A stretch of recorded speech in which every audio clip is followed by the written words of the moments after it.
Hello there, and welcome to a gentle journey into a world that no longer exists but still whispers to us through the stones beneath our feet and the waters that cradle our shores tonight. Imagine that you are lying back in a quiet room, the air soft around you, the hum of a fan or the faraway murmur of a street reminding you that you are safe, that you are here, that the present moment is calm.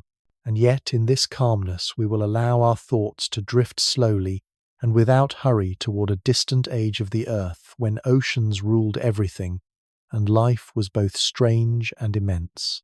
It was the Devonian, the age of fish, the time when seas stretched wider than imagination and creatures of armoured jaws and coiled shells swam where the continents had not yet found their final places. Let the thought of those ancient waters flow over you like a tide, not to overwhelm but to soothe a rhythm as old as the heartbeat of the planet itself. The Devonian does not rush into being in your mind. It seeps in drop by drop, wave by wave, until you are floating on its surface without even noticing the transition. The air of that time was different, the continents shaped in ways we could hardly recognize today. Yet as you breathe softly now, your lungs rise and fall, and you may realize that the oxygen filling them has, in some form, always been recycled, passing through countless ages, through countless breaths before yours.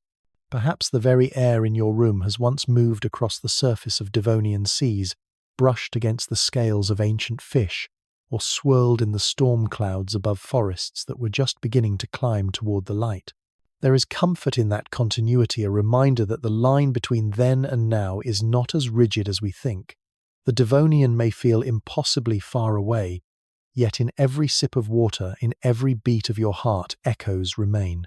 Tonight, as you listen, we will not rush through facts or bombard with lists. Instead, we will wander slowly like someone walking barefoot along a shoreline at dusk, letting the waves touch their feet, letting the sky deepen its colors without asking why. The ocean of that era is best imagined not as a flat map, but as a living expanse, restless breathing filled with shapes of life that were both familiar and alien. Picture the water itself first, not the blue of a postcard, but a shifting mosaic of greens and silvers, sometimes murky, sometimes brilliant under the Sunday. Imagine yourself hovering just at the surface, and below you lie entire kingdoms hidden in the dim light. Schools of fish shimmer their bodies layered with plates of bone that gleam like dull armor. They are neither delicate nor sleek, but strong and angular-shaped to survive in a world of predators and opportunity. The placoderms, they were called, armored fish with jaws powerful enough to crush bone. Their size could dwarf a human diver, though you are safe here only drifting in imagination, free of danger, wrapped instead in awe. Beneath them the seabed holds corals, unlike the ones you may have seen in modern reefs. These were vast structures reaching upward like forests, branching, layering, building entire ecosystems that hummed with ancient life. Every crevice, every hollow space was filled with small creatures, each a pulse in the great beating heart of the ocean. Close your eyes, and if you listen closely in the stillness of your room, you may almost hear the muffled symphony of that underwater world. Not sharp or loud, but a low vibration, the sound of water pressing, the whisper of fins cutting through currents, the distant crack of jaws closing around prey. These sounds are softer than silence, because they belong to a world we can never fully know, and yet in their softness they calm. For to imagine such a place is to realize how small our worries can be compared to the immensity of life's history. A deadline, a conflict, a fleeting anxiety set against oceans that stretched for millions of years, they shrink to almost nothing. And perhaps that is why this story of the Devonian comforts us. It reminds us that everything passes, everything flows, and we are carried by that flow even now. The night grows quieter as you think of this, and the Devonian grows clearer. It was not merely a stage for fish and reefs. It was a canvas where Earth tried something new, where plants began to step firmly onto land, where rivers grew green with the first forests. Imagine that on the horizon beyond those seas, ferns taller than a house were rising, their fronds unfurling like enormous sails catching a new wind. The soil itself was learning to host roots to hold life firmly instead of letting it drift away. And while we will later return to those forests, for now we stay with the seas because the seas were the soul of this time, and their breath is what carried the world forward. If you place your hand gently on your chest, you may notice that your heartbeat, steady and rhythmic, is not unlike a tide. In, out, flow, ebb. Each movement is small, but together they are the pattern of life. The Devonian oceans beat in that same pattern, waves, pulling life forward, carrying it toward possibilities that would one day become us. Imagine, if you will, the twilight of a Devonian evening.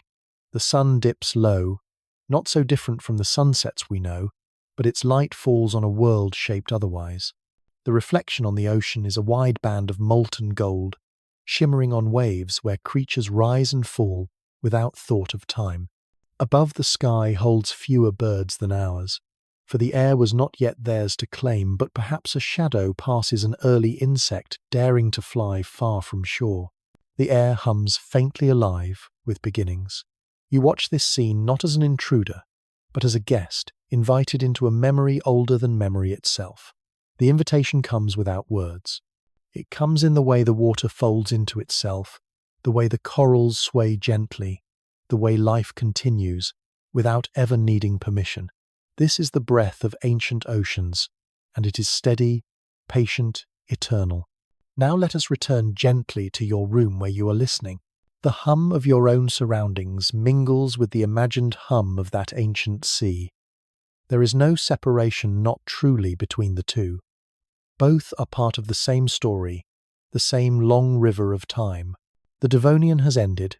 Yes, its seas drained, its reefs collapsed, its giants turned to stone. But its breath remains carried in every drop of water, every grain of sand, every pulse of life.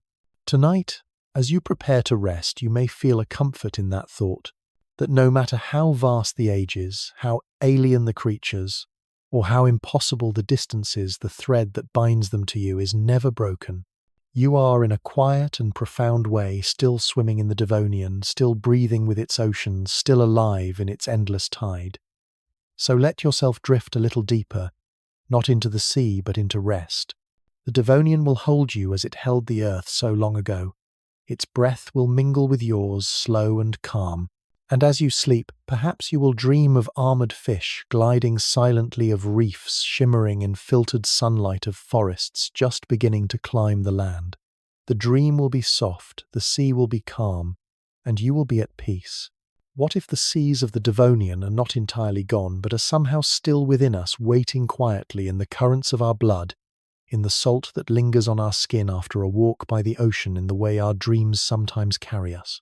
Beneath the waves, could it be that even though hundreds of millions of years have passed since armored fish ruled the waters, their echo remains, whispering in ways we barely notice? This is the question that drifts at the center of our journey tonight. Not a question meant to be answered quickly or firmly, but one that invites us to wander slowly around its edges, like someone pacing the shoreline, tracing circles in wet sand as the tide flows in and out. The Devonian was the age of fish, an era when oceans teemed with creatures so strange and yet so foundational that we owe our very bones to them. But beyond the science, beyond the names carved into textbooks, there is a deeper wonder. Do these oceans still move inside us? And if so, what might they be telling us as we rest tonight? The thought is simple, yet immense.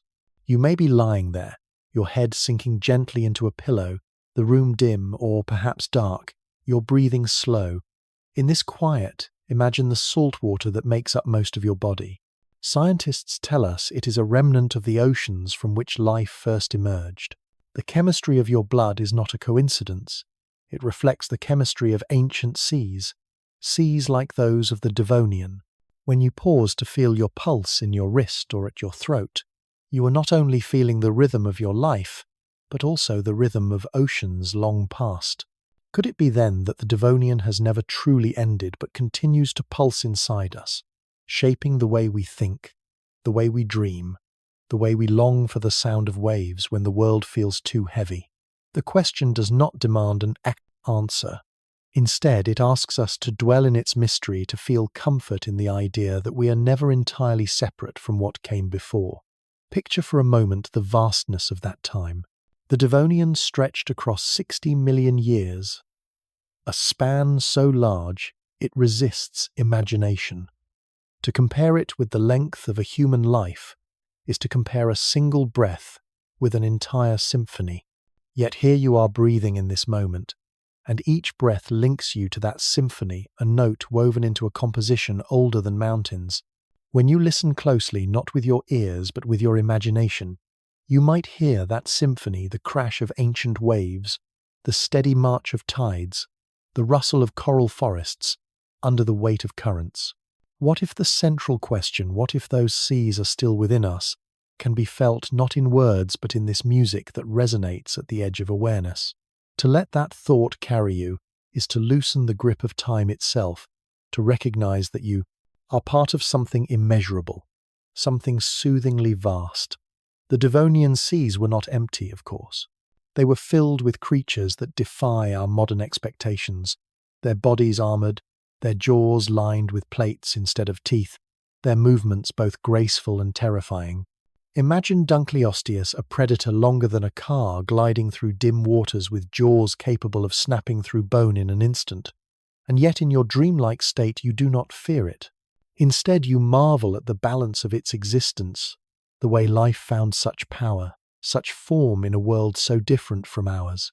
What if these creatures are not just fossils in stone but memories in our cells, stories etched into the blueprints of our DNA? When you close your eyes and let yourself float on the rhythm of your breath, perhaps you too are gliding through the Devonian seas, moving with those armored fish, not as prey, not as predator, but simply as presence, as awareness. The central question is not about survival or dominance, but about belonging. Do we belong to those seas as much as they belong to the earth? Consider the water itself. In every glass you drink, in every raindrop that touches your skin, the molecules are unimaginably old, recycled endlessly through evaporation, condensation, rivers and tides. The water in your cup may once have fallen as Devonian rain may once have flowed across the forests that had only just begun to root themselves into land, may once have been swallowed by a fish whose skeleton became stone. And when you drink, you are part of that cycle, not apart from it. The central question then deepens. If water never truly disappears, if it only moves, could it be that the Devonian seas have never gone away? They have only transformed, waiting patiently until now. They are in your veins, in your breath, in the quiet that surrounds you this evening. When you sip from a glass, you might be tasting the Devonian itself, though it comes to you gently, without spectacle, without announcement. And yet, as soothing as this thought is, we also wonder, what if we have forgotten too much? What if the echoes are faint, because we do not listen carefully enough? The Devonian asks us to listen differently, to stretch our imaginations across deep time, to imagine not just decades or centuries but eons. In the hush of night you can allow yourself to do this. You can let go of calendars of alarms, of the pressing need to measure hours. Instead, picture the sweep of millions of years, a sweep so wide it makes space feel like a pause between breaths. Could it be that by learning to sense the Devonian within us, we also learn to sense our own smallness, our own place, in a story that does not begin or end with us? If so, the question is not only about oceans. It is about perspective, about humility, about wonder. You might notice as you lie listening that your thoughts drift more easily when framed by water. The mind moves like a tide flowing out to meet memories flowing in to settle into rest. Water soothes because it reminds us of where we came from, both in the womb and in the ancient seas. The Devonian is a magnified version of that truth. An age when water was everything, when life's experiments unfolded in wave after wave. If we ask, what if those seas still echo in us? We are also asking, what if our own need for calm, for rhythm, for flow, is simply the echo of the Devonian calling us home? This thought is not frightening, it is gentle. It tells us that rest is not failure, but return, that to close our eyes is not to leave life, but to drift back into its oldest embrace. As we hold this question in our minds, it becomes less a puzzle and more a lullaby. The Devonian seas are not an answer waiting to be solved, but a song waiting to be felt. You do not have to strain to understand. You only have to allow the thought to wash over you like a tide, steady, repeated, familiar. What if the Devonian seas still echo inside us? Perhaps they do, perhaps they do not. But tonight, as you rest, you can choose to let them. You can choose to imagine their rhythm in your breath, their salt in your veins, their patience in your dreams. And in that choice, the question finds its own kind of answer, one that is not spoken but lived quietly moment by moment. So let the question linger as you drift further towards sleep. What if? Could it be? The words themselves are like waves rolling softly in, rolling softly out. You do not need to hold them tightly. They will return on their own, just as the tide always does. And with each return, they will remind you that you are part of something vast, something ancient, something endlessly gentle. The Devonian is not gone. It is here with you now, in every breath, in every drop, in every dream that carries you out to sea and back again. You are here listening in the stillness of your own space, and the Devonian seas are far away and yet somehow not far at all. They exist not only in textbooks or fossils locked behind museum glass, but in your imagination, in your very body, in the rhythms that guide your days and nights. And perhaps before we travel deeper into this journey, it is worth pausing not to analyze, not to rush, but to simply notice where you are right now. Maybe you are stretched out in bed, the weight of the blanket soft across your body, or maybe you are resting in a chair, the quiet hum of a lamp or the faint noise from outside reminding you that the world continues around you. Wherever you are, you carry with you a thread that ties back to those oceans, a thread so delicate you rarely think of it, yet strong enough to connect you across hundreds of millions of years. The Devonian lives within you, not in grand declarations, but in the small and constant details of life. The salt on your lips, the warmth in your chest, the quiet need for rest that brings you here tonight. This moment, as simple as it seems, has its own kind of sacredness. You have chosen to listen, to allow your mind to wander with gentle curiosity, to welcome a story that does not shout or demand but flows like a tide. It is easy in the rush of daily life to forget that such slowness is possible, even necessary. Yet here you are slowing down, giving yourself permission to float. And as you do, the Devonian becomes more than history, it becomes a mirror. For just as those seas carried countless lives in their vast embrace, so too do you carry countless memories, emotions, and hopes within you. Some rise to the surface, shimmering for a moment, then sinking again. Others drift quietly in the depths, rarely disturbed, yet always present. In this sense, you are an ocean too, and just as the Devonian seas shaped the earth, your inner tides shape who you are, guiding you through calm and storm alike. Where are you listening from? Perhaps you are in a city where the glow of streetlights filters through curtains and the hum of distant traffic replaces the crash of waves. Or perhaps you are in a quieter place where only the sound of crickets or the whisper of wind through trees keeps you company. Wherever it is, that place now becomes part of the story. Imagine for a moment that the sound you hear most clearly, whether it is traffic, wind, or silence, is layered over with the distant sound of an ancient tide. It rolls in softly, almost imperceptibly, carrying with it the breath of Devonian oceans. Suddenly your room, your bed, your chair are no longer separate from that ancient world. They are extensions of it, modern fragments of a story still unfolding. The Devonian is not locked away in stone. It is alive in the moment you choose to listen and imagine. And maybe as you think about this, you feel a small sense of wonder, that you in this exact place, at this exact time, are part of a community of listeners spread across the world. Some may be in faraway cities, others in quiet villages, some under bright daylight, others under stars. Each one is carrying their own salt water within them, their own rhythm of breath, their own connection to the ancient seas. If you allow yourself, you might even feel them beside you, though you cannot see them, a vast invisible gathering of people, all choosing to pause to listen, to rest. It is a reminder that the Devonian is not only about the past, it is also about the present, about the way we can find unity in imagining something larger than ourselves. What if, by listening together, we create a new ocean, one made of shared curiosity and quiet wonder, that thought itself can be a comfort, a tide that laps gently at the edges of loneliness? As you listen, perhaps you want to share where you are. Maybe you want to whisper it into the room, or perhaps you will hold it quietly in your thoughts, or even later leave a small note in the form of a comment. There is no demand, no urgency, only an invitation. Where are you listening from? What time of day or night is it for you? Imagine these answers drifting like messages in bottles floating across seas, both real and imagined, finding their way to other listeners who, like you, are wondering about oceans long gone yet still present.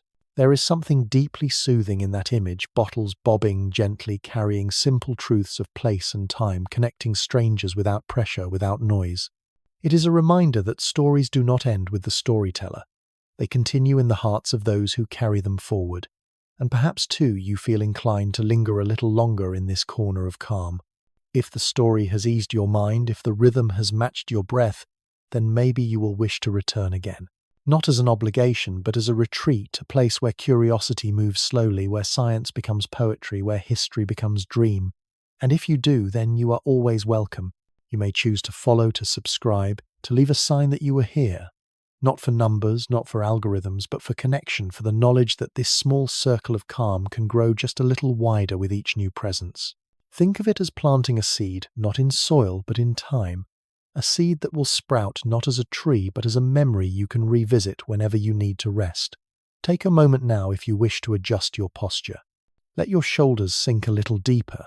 Let your hands rest without effort. Let your jaw loosen, your breath soften. These small acts of awareness are as much a part of the journey as the words themselves. For the Devonian seas may be distant, but the act of listening, the act of resting, is here immediate, tangible. Each breath you take is a wave rolling in, each exhale a wave rolling out. And in that rhythm you find yourself aligned with oceans that once covered the earth. You are not separate from them. You never have been. The salt in your blood proves it. The water in your cells proves it. The calm you feel in this moment proves it. To recognize this is to feel less alone, less hurried, less small. You are in truth a continuation of oceans. Perhaps as you reflect on this, you recall a time when you were near water, maybe as a child standing at the edge of a lake, dipping your toes into the cool surface, maybe as an adult listening to the waves at night, their sound blurring the boundary between waking and sleeping. Or maybe it is something as simple as holding a seashell to your ear and hearing the echo of the tide. These moments are not accidents. They are reminders, subtle invitations from the Devonian within you, asking you to remember that water is not something outside of you, but something you carry always. To return to those memories even briefly is to answer the central question, not with words, but with feelings. Yes, the seas are still here. Yes, they still echo. Yes, they are part of me. And so, as this part of our journey draws to a close, you are left not with instructions, not with conclusions, but with invitations. An invitation to notice where you are, to feel the comfort of being connected across space and time, to share, if you wish, or to simply rest in the quiet knowledge that you are never entirely alone. An invitation to return whenever you need, knowing that the Devonian will always welcome you back as steady and patient as the tide. And above all, an invitation to rest, to breathe, to let your thoughts drift like small boats on a gentle sea, carried not toward answers but toward peace. For in the end, that is what the Devonian gives us, not certainty but calm, not facts alone but the soothing rhythm of life's continuity. To think of the Devonian, we must first learn how to stretch our imagination across what scientists call deep time. It is a phrase that feels heavy, perhaps even intimidating at first, but in the softness of night, it becomes something gentler, like a doorway slowly opening to reveal a view far larger than we are used to. Deep time is not measured in days, weeks, or even centuries. It flows in millions of years in stretches so vast that human history appears as nothing more than the final brushstroke on an endless canvas. And yet if you let yourself sink into it, there is no need to feel small or overwhelmed. Instead, there is comfort because deep time teaches us that we are part of something continuous, something that has always moved and will always move. To imagine the Devonian is to step across that threshold to glance through a window opened onto a world 419 million years in the past, a world that was as real and vivid as your own breath is now. Close your eyes for a moment and picture time not as a straight line but as an ocean tide. Each wave that breaks upon the shore is a moment. Some are large, some are small, but all are connected to the sea behind them. The Devonian is one such wave, vast and slow rolling across 60 million years before receding into the depths. Imagine yourself standing on a beach at twilight watching wave after wave arrive. The tide has been moving long before you arrived, and it will continue long after you have gone. Deep time is like that steady, endless indifferent to the speed at which our minds like to measure. You may find a kind of peace in that image, knowing that even the things that feel urgent or permanent in your life are in the scope of deep time no more than ripples in the sand. They are not meaningless, but they are light, transient, gentle. They pass, and new patterns arrive, and in that rhythm lies solace. When the Devonian began, the continents were arranged in strange patterns gathered into shapes we would not recognize. Land was smaller, fragmented, much of it submerged. Seas stretched wide and shallow across what is now North America, Europe, and parts of Asia. Imagine a globe where ocean dominates, where water is not background, but center, where coastlines are shifting and incomplete. This was the Earth we are trying to see through our window, and as we lean closer, it grows clearer. The air was warmer, the climate steady, the poles lacking the heavy glaciers we know today. Picture that warmth like a blanket over the entire planet, not suffocating but embracing, creating conditions in which life could flourish and experiment with new forms. Coral reefs grew into massive structures teeming with creatures both familiar and alien. Forests began to take hold on land, but they were young, fragile, only the first whisper of what would one day become jungles and woodlands. The Devonian in its deep timescale was both a beginning and a continuation. Now bring your thoughts closer to your own life and feel how deep time changes perspective. A human lifetime, whether 70 or 90 years, feels long to us, filled with memories, challenges, and joys. But compared to millions of years, it is less than a sigh, and yet there is no sadness in that. Instead, there is freedom. For when you look out through the window of deep time, you see that your place in the story does not need to carry the weight of everything. You are a single note in a symphony that stretches across ages. To be a note does not lessen your value. It makes you part of something greater, a melody that could not exist without you. The Devonian is one of those notes, ancient and resonant, and tonight we linger on it, letting its sound mingle with the rhythm of your breath. Imagine for a moment standing on a rocky shore 419 million years ago. The air smells different, less oxygen, more unfamiliar gases, but it is still air, still breathable by the creatures beginning to test their lungs. The ground beneath your feet is not covered in grass, for grass has not yet evolved. Instead, small mosses and early plants cling stubbornly to damp soil they're green, a soft contrast against the stone. Around you, rivers carve through the land, carrying silt into the sea, feeding reefs that rise like underwater mountains. You look out, and the horizon is vast, shimmering with light reflected from an endless expanse of water. Somewhere below the surface, armored fish patrol their jaws, glinting as they hunt. This is not imagination alone, this is a glimpse through the window of deep time, made possible by fossils, by rocks, by the quiet persistence of the earth in recording its own story. The more you gaze through that window, the more you realize how much has come and gone. Mountains you know today did not exist then. They had not yet risen from the earth's crust. Animals you find familiar, birds, mammals, even the dinosaurs of later ages had not yet appeared.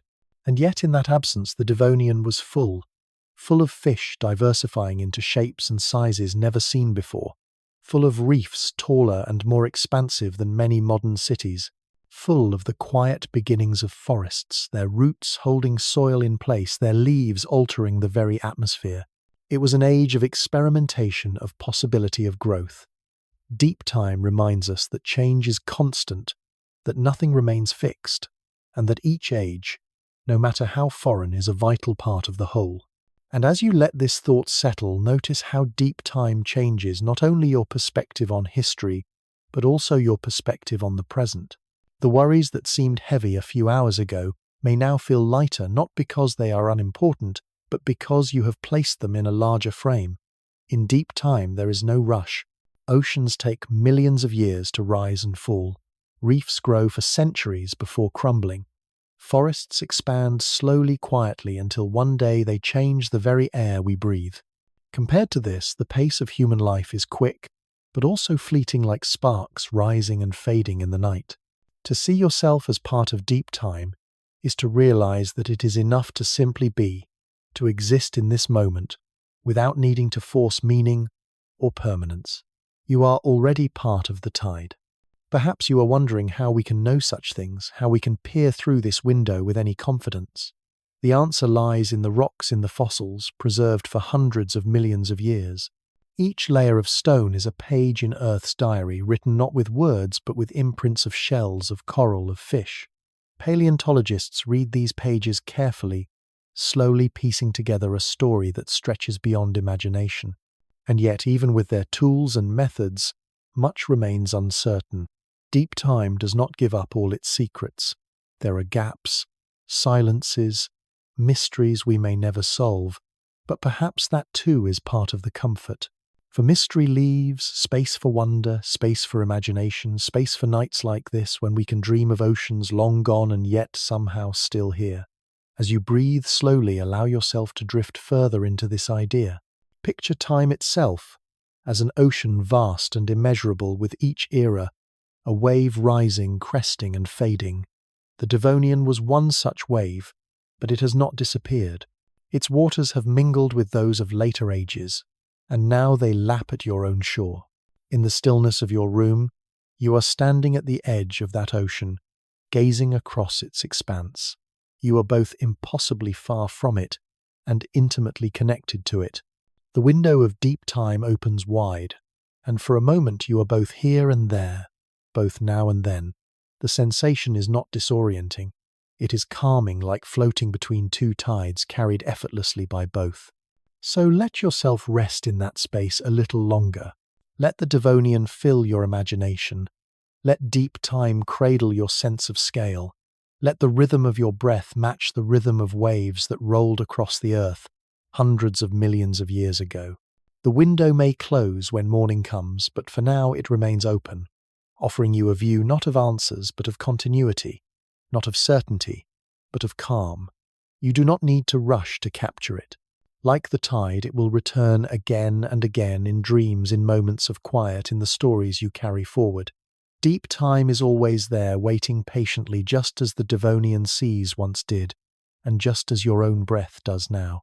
To understand the Devonian, we must linger for a while with the conditions that shaped it, the great canvas upon which life painted its experiments. The world of that time was not just strange because of its creatures, but because of the climate and the oceans themselves. These were the foundations, the stage, the very heartbeat of the planet during this deep era. And though it may seem distant, if you listen closely, you may begin to sense how those ancient seas still whisper in the patterns of water and weather we live with today. The Devonian was warm, not in the way of a fleeting summer day, but in the steady embrace of an Earth without heavy ice caps. Imagine a globe where the poles are not locked in glaciers, where snow is rare, where warmth spreads like a blanket across the continents.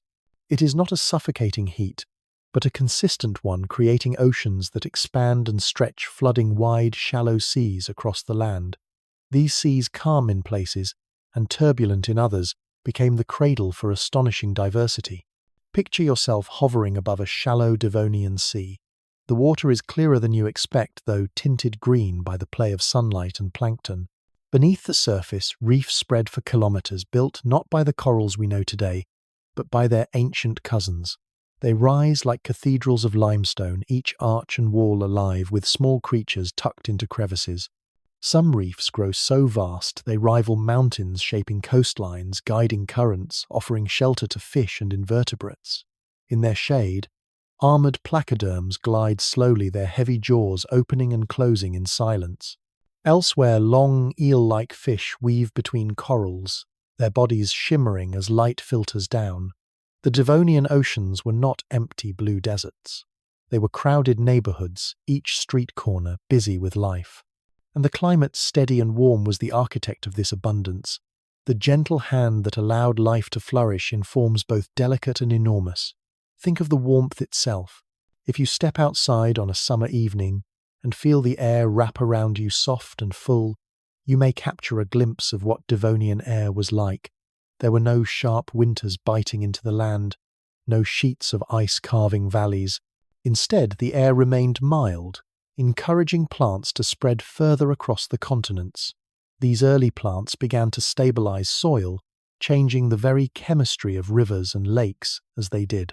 Their growth contributed to more oxygen in the atmosphere, slowly shifting the balance of air, so that animals could explore new ways of living.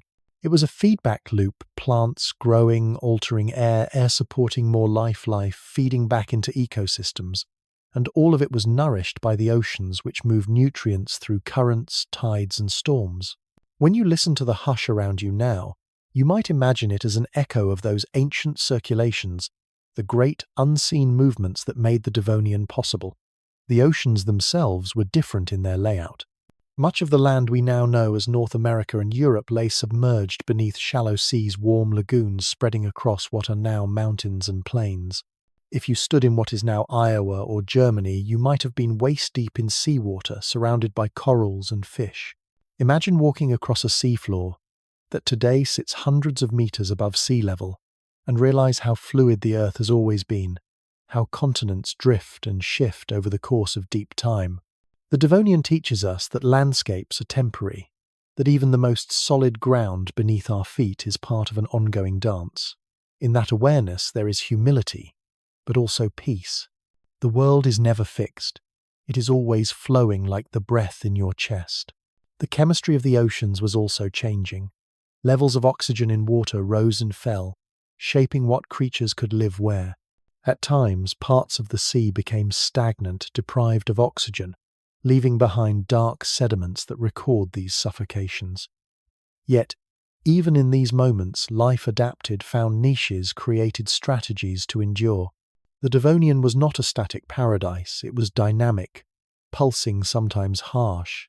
And in that dynamism lies, its beauty for life is most creative when challenged. Think of your own life. Moments of ease are comforting, but moments of challenge often bring growth, new perspectives, unexpected strengths. The Devonian oceans mirrored this truth, their fluctuations, encouraging fish to evolve jaws, fins, and forms that would one day crawl onto land. As you breathe slowly, think about the cycle of water itself. The same molecules that filled Devonian seas continue to move today, evaporating into clouds, falling as rain, flowing into rivers, returning to oceans.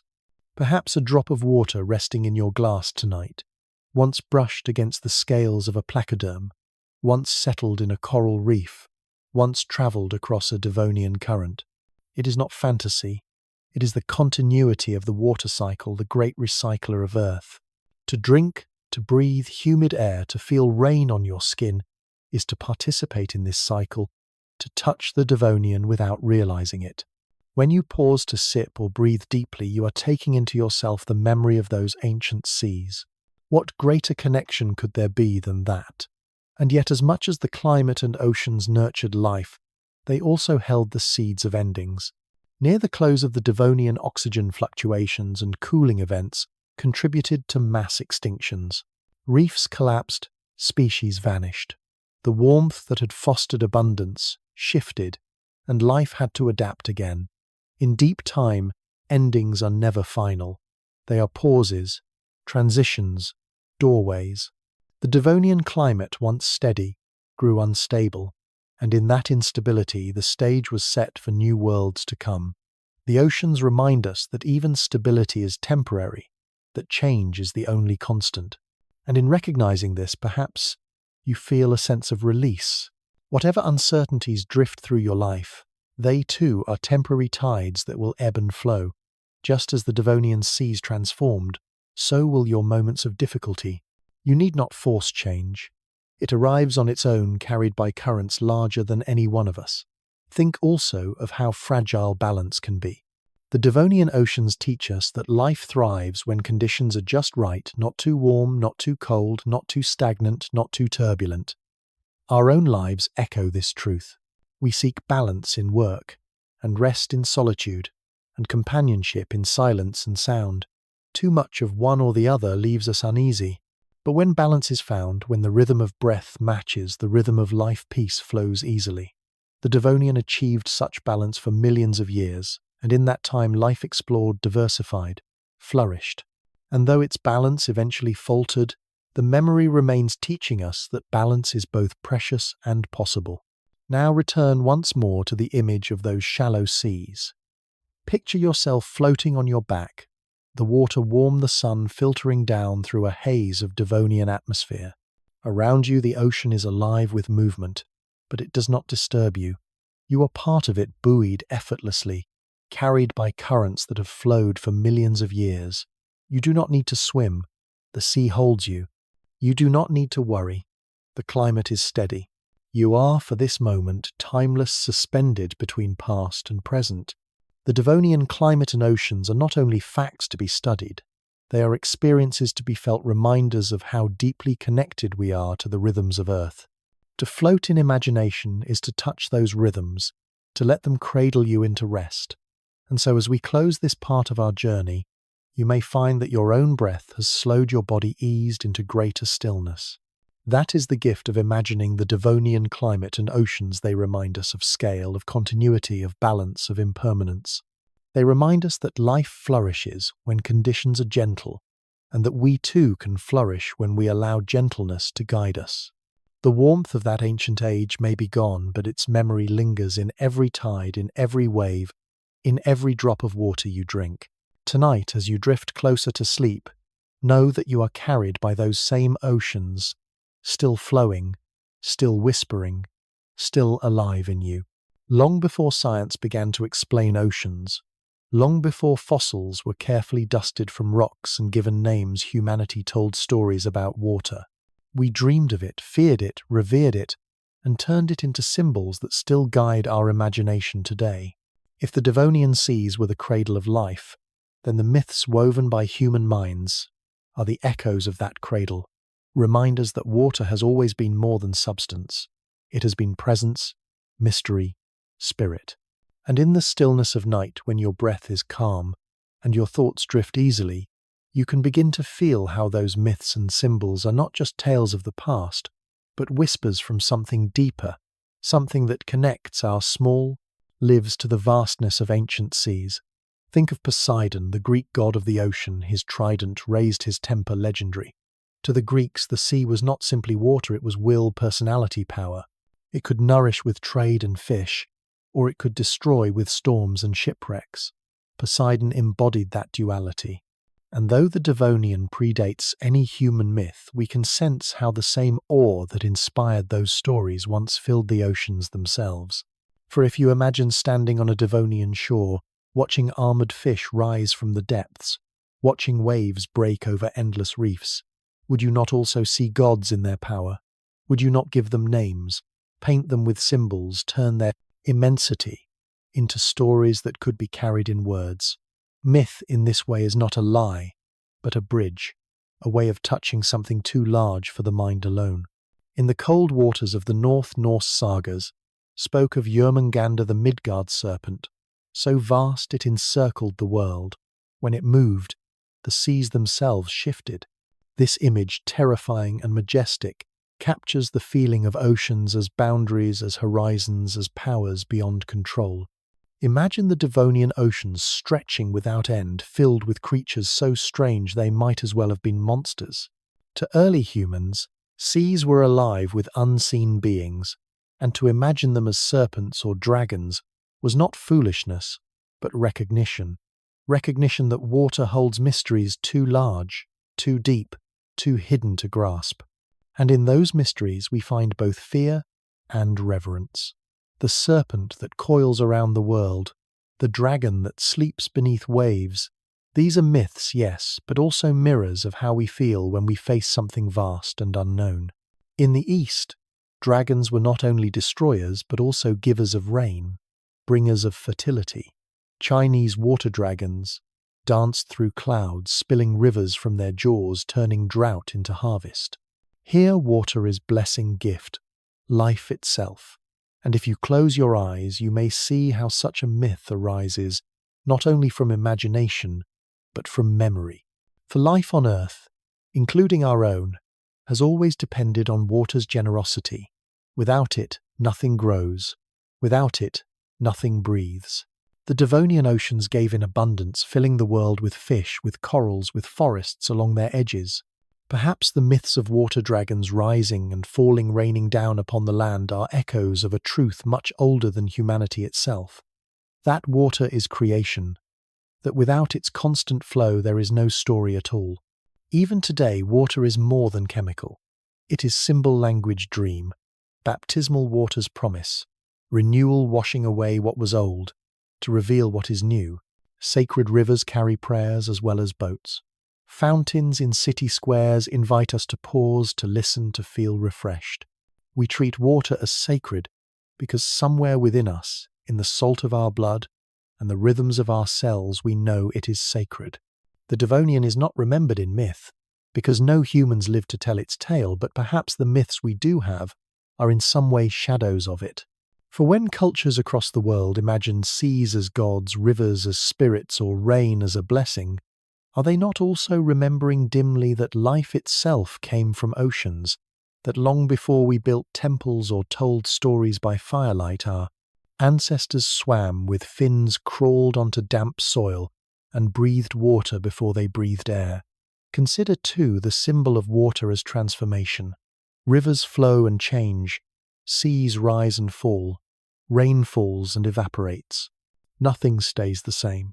Myths capture this truth in stories of journeys across water, of heroes tested by storms, of gods who stir waves when balance is broken. The Devonian was a time of transformation too. Fish grew jaws, fins became stronger, forests reached higher, oxygen levels shifted. The entire earth was in motion, flowing like water toward new possibilities. Perhaps that is why humans later came to see water as a symbol of passage, of change, of rebirth. Somewhere in the depths of memory the link was made. Water is never fixed, and neither is life. To immerse yourself in it is to surrender, to change, to accept that you too are flowing towards something new. Now pause for a moment and think of your own connection to water. Perhaps you have stood at the shore and felt the pull of waves against your ankles. Perhaps you have watched rain trace paths down a window or heard a river murmuring over stones. These moments feel both ordinary and profound. They are reminders that water is not only outside of you, it is you. When myths tell of gods who dwell in oceans, when symbols mark water as holy, they are telling us something we already know in our bodies. The Devonian seas are gone, yet their salt is in our veins. To honor water with stories is to honor ourselves, to honor the memory of where we came from. Imagine now a quiet ritual in your mind. Picture yourself standing at the edge of a Devonian sea. The air is warm, the light golden, the horizon endless. Before you the waves roll in each one, carrying the weight of millions of years. You step forward, let the water wash over your feet, feel its salt cling to your skin. There are no words, no prayers, no gods in this moment, only water, only presence. Yet even in silence you understand what myth has always tried to say, that water is alive, that it is more than liquid, that it is the thread connecting every creature, every age, every breath. This is the true symbol of the ocean, older than Poseidon, older than Jörmungandr, older than dragons. It is life itself dressed in waves. As you rest tonight, let these myths and symbols flow through your imagination, not as lessons to memorize, but as tides to feel. Let Poseidon remind you of power, the kind that can create and destroy. Let the world serpent remind you of mystery, the vastness that humbles us. Let the dragon remind you of blessing, the gift that falls as rain. Let the rivers remind you of change, the passage that renews. Each story is a reflection of something older, something deeper, something Devonian. Each story is an attempt to give shape to what water has always been. And in this way, when you hear myths of oceans, you are also hearing whispers of ancient seas, seas that once covered the earth, seas that still echo in your veins. So as you drift towards sleep, let water be your guide. Imagine it flowing gently through you, carrying away tension, carrying in calm. Imagine it as symbol, as myth, as memory. Imagine it as the Devonian itself, still present, still singing, still alive. And know that in honoring these symbols you are honoring the oldest truth of all, that life is water, and water is life, forever flowing, forever returning, forever sacred. When we picture the Devonian, it is easy to imagine oceans as vast empty spaces, filled only with drifting currents and scattered reefs. But the truth drawn from fossils and stone is far richer. These seas were crowded with giants, creatures so unusual, so powerful that they seem almost mythical to us now. Tonight we step quietly into their world, not with fear or noise, but with the curiosity of a dreamer drifting through ancient water. Each giant of the Devonian was not simply a predator or a curiosity. It was a chapter in the story of life, a reminder that Earth has always experimented with forms larger and stranger than we expect. As you listen, let the image of these beings rise slowly in your imagination, each one appearing like a shadow, swimming into view, each one reminding you that life has always been far more varied than our short histories suggest. The most famous of them is Dunkleosteus, a fish that could grow longer than a small bus, its body plated with armor, its jaw a weapon of astonishing strength. Unlike modern fish with rows of sharp teeth, Dunkleosteus had bony plates that came together like shears slicing through prey with terrifying efficiency. Imagine it gliding through a twilight sea, its armored head gleaming faintly in shafts of sunlight that filter down. Around it, smaller fish scatter in flashes of silver, fleeing the giant's approach. But here, in the safety of imagination, you do not flee. You watch suspended like a bubble in the water, marveling at the slow, deliberate power of this ancient predator. Dunkleosteus reminds us that nature has never been timid. It has always tested extremes, forging giants to explore possibilities. And though the creature has been gone for nearly 360 million years, its presence lingers in stone and in stories, a phantom that swims again each time we close our eyes and drift into its seas. But Dunkleosteus was not alone. Picture another shadow, this time with long tentacled arms coiling outward. These were ammonites, ancestors of the modern nautilus, their shells coiled like perfect spirals. In the Devonian they were smaller than the massive forms they would later become, but even then they carried the elegance of geometry, their shells marked with patterns that mirrored the mathematics of nature itself. Imagine them drifting through coral forests, their tentacles reaching, pulling, tasting, feeling. They are not predators in the same way Dunkleosteus was, but they are reminders that survival is not always about brute strength. Sometimes it is about design, about the quiet perfection of a spiral, about the balance of form and function. To see an ammonite drifting through Devonian waters is to glimpse art in motion, a living symbol of the patterns that shape both seashells and galaxies. Another figure rises from the shadows of memory placoderms, the armoured fish that dominated this age. Dunkleosteus was only the largest among them.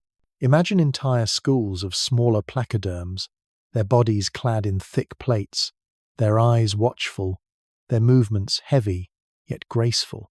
Each one carries the look of a knight clad in armour, as if the seas themselves had spawned warriors. Yet they were not invincible. Their heavy bodies made them slow compared to sleeker fish that would evolve later. Still, for millions of years they thrived, filling niches across oceans and rivers alike. To drift among them is to wander through an underwater tournament where every creature wears armour, not for ceremony, but for survival.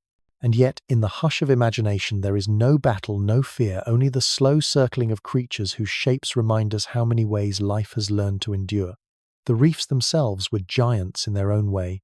Stretching for hundreds of kilometers, they were the largest structures Earth had seen up to that point, bustling with countless small lives.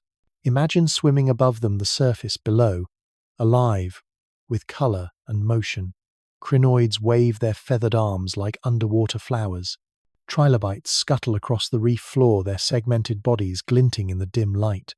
Early sharks, smaller than their later cousins but no less sleek, weave in and out of shadow. And above all this, armored giants like Dunkleosteus patrol with patient confidence. The reef is not silent, it hums with life, each niche filled, each crevice hiding a story. And though the reef itself is not an animal, it is alive, a breathing city of stone and flesh, rising and falling with tides shaping oceans for millions of years. To imagine it is to feel awe at the scale of cooperation and complexity, a reminder that giants come in many forms. Some swim, some crawl, and some build empires of coral. The Devonian also gave rise to the first forests along shorelines, and though they were not giants in the sea, they were giants on land. Imagine towering trees with fern-like fronds, their roots pushing deep into soil, their shadows stretching across rivers that fed into oceans. These forests changed everything. They altered the chemistry of the air, enriching oxygen, cooling climates, influencing even the seas. And so when we think of Devonian giants, we must remember these trees too, for they stood at the edges of water, watching, shaping, and silently preparing the way for future ages. In your imagination you might see their reflections trembling on the surface of a shallow lagoon, their presence blending land and sea into one continuous world. Giants above giants below, each part of the same ancient story. When you think of these creatures and structures, perhaps you feel small. How could a human so fragile compare to armored predators, endless reefs or forests that change the sky itself? But deep time does not ask us to compare it, asks us to belong. To imagine Dunkleosteus is not to feel fear, but to feel kinship, for its story is also ours. Without the Devonian, without the giants of its oceans, we would not be here at all. The shapes of our bones, the salt of our blood, the very oxygen we breathe, all are gifts of ages long past. To drift among these giants in thought is to return to our own beginnings, to remember that we are not separate from them, but continuations of them. The placoderm's armor, the ammonite's spiral, the reef's complexity, these are echoes that live on in us, quiet but persistent, carried forward by time. Let your breath mirror the rhythm of this ancient sea. Inhale, a wave rises. Exhale, a wave falls. Each breath is a current, and with each current you move deeper into calm. The giants of the Devonian glide around you, but they bring no threat. They are guardians, reminders, companions. They circle slowly, their shadows vast but gentle, their presence steady. You are safe here, suspended in imagination, cradled by water older than memory. And as you drift, you realize something simple, that giants are not gone. They live whenever we remember them, whenever we close our eyes and let the ocean of time wash over us. So tonight, as sleep comes nearer, hold on to this vision: reefs stretching to the horizon, forests leaning over rivers, ammonites drifting in spirals, placoderms circling like armored knights, and Dunkleosteus gliding with deliberate power. Hold it not as a lesson to memorize, but as a dream to rest within. For in the end, the giants of the Devonian are not just fossils or names. They are reminders that life has always been bold, creative, immense. And when you rest tonight, you rest in the shadow of their memory, carried gently by the tide of time, part of a story so much larger than yourself. When we think of giants, whether in the Devonian seas or in the legends of human cultures, we often marvel at their size, their power, their strangeness. But beneath the surface of awe lies a deeper question, one that lingers like a tide pulling at the shore. Why does life create the gigantic tide? What does it mean not only for nature, but for us?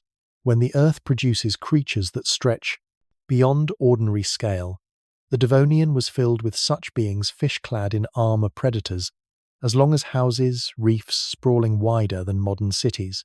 To reflect on them is not only to recount facts of biology, but to step into philosophy, to ask what these shapes reveal about the nature of life itself.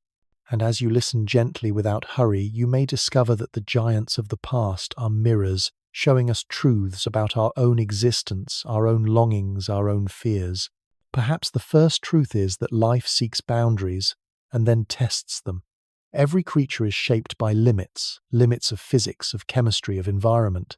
There is only so large a body can grow before gravity becomes too heavy, before food becomes too scarce, before systems collapse. Yet time and again across Earth's history, life has stretched toward those edges, building giants that defy the ordinary. In the Devonian, it built Dunkleosteus, a predator, with jaws so powerful they could snap through armor. It built reefs that stretched for hundreds of kilometers, cooperative structures of corals and algae pushing against the edge of possibility. It built forests whose roots altered rivers, whose leaves reshaped air. Each of these giants was not random. Each was an experiment in testing the boundaries of existence. And if life tests boundaries, is that not also what we do? Each time we strive for something larger than ourselves, dreams, ideas, journeys, we echo the same impulse that made giants rise from the Devonian seas. But with size comes fragility. The giants of the Devonian, for all their might, were not invincible. When conditions shifted, when oxygen levels fell, when climates cooled, they vanished. Dunkleosteus disappeared. The great reefs collapsed. The armored fish gave way to sleeker, more efficient forms. Giants are powerful, but they are also vulnerable. They thrive in balance, but falter when balance breaks. And here too lies a lesson for us. The things we build large, our cities, our empires, even our ambitions, can become fragile when they grow beyond what the world can sustain. To reflect on the Devonian is to remember that greatness is not permanent, that even the mightiest can fade. Yet this is not cause for despair. It is cause for humility. For to know that giants can fall is also to know that life always finds new ways to rise. Think of how many myths portray giants not only as beings of power, but also as beings destined to fall. In Greek legend, the Gigantes battled the gods and were defeated. In Norse myth, the frost giants threatened Asgard but were always held at bay. Even in fairy tales, giants live high above the clouds but are eventually toppled by clever mortals. Why do we tell these stories? Perhaps because we recognize a truth seen in the Devonian, that size alone does not grant permanence, that power alone cannot resist change. And yet at the same time we are drawn to giants, we revere them, we fear them, we long to imagine ourselves among them. Giants embody the paradox of life. They are both triumph and fragility, both marvel and warning. In the Devonian, gigantism was not only physical, but also ecological. The reefs were vast cooperative structures built from the small efforts of countless corals. To call them giants is to stretch the meaning of the word, but it feels right.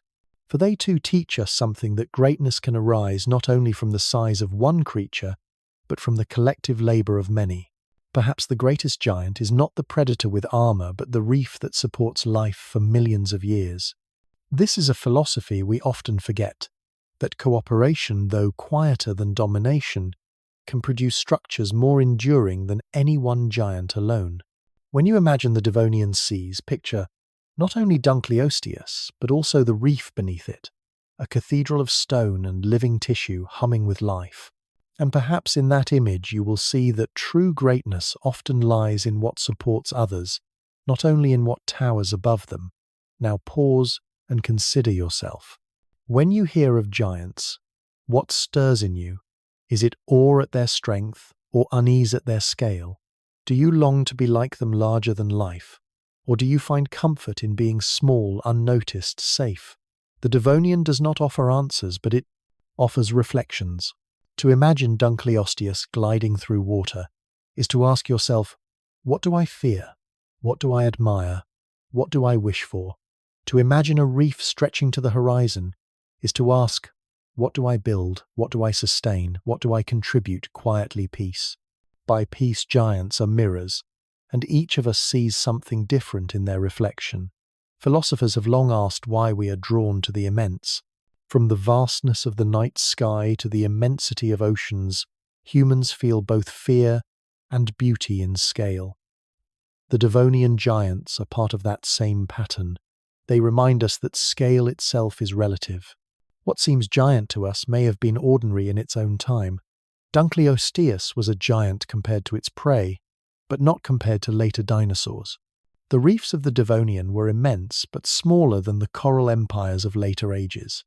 Scale is perception shaped by context.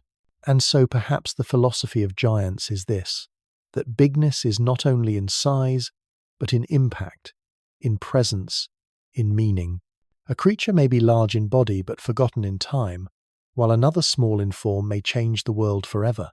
Think of the first fish to crawl hesitantly onto land testing fins against damp soil.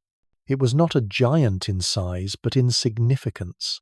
Without it, forests and mammals and humans would never have come. Its act of stepping onto land was a kind of gigantism, a leap beyond boundaries, larger than any body. This reminds us that giants exist in many forms. Some tower in flesh, others tower in action. Some shape seas with their bodies, others shape futures with their choices. When you reflect on your own life, you may see that your giant moments are not the ones of power or dominance, but the ones of quiet courage of stepping beyond what was known. And so as you drift toward rest, let the giants of the Devonian surround you, not as monsters but as teachers. Dunkleosteus glides by reminding you of strength and its fragility. Ammonites spiral past, showing you the beauty of design and persistence. Reefs stretch beneath you, whispering that cooperation can outlast aggression. Forests rise on shorelines, teaching that change begins quietly, then grows immense. Each giant carries a lesson not carved in stone, but flowing like water, that life is always reaching, always testing, always creating forms larger than we expect. And though giants fall, their lessons remain echoing through time, reaching even to you tonight. So breathe deeply and imagine yourself drifting among them. You are not crushed by their size. You are lifted by it. You are not diminished by their presence.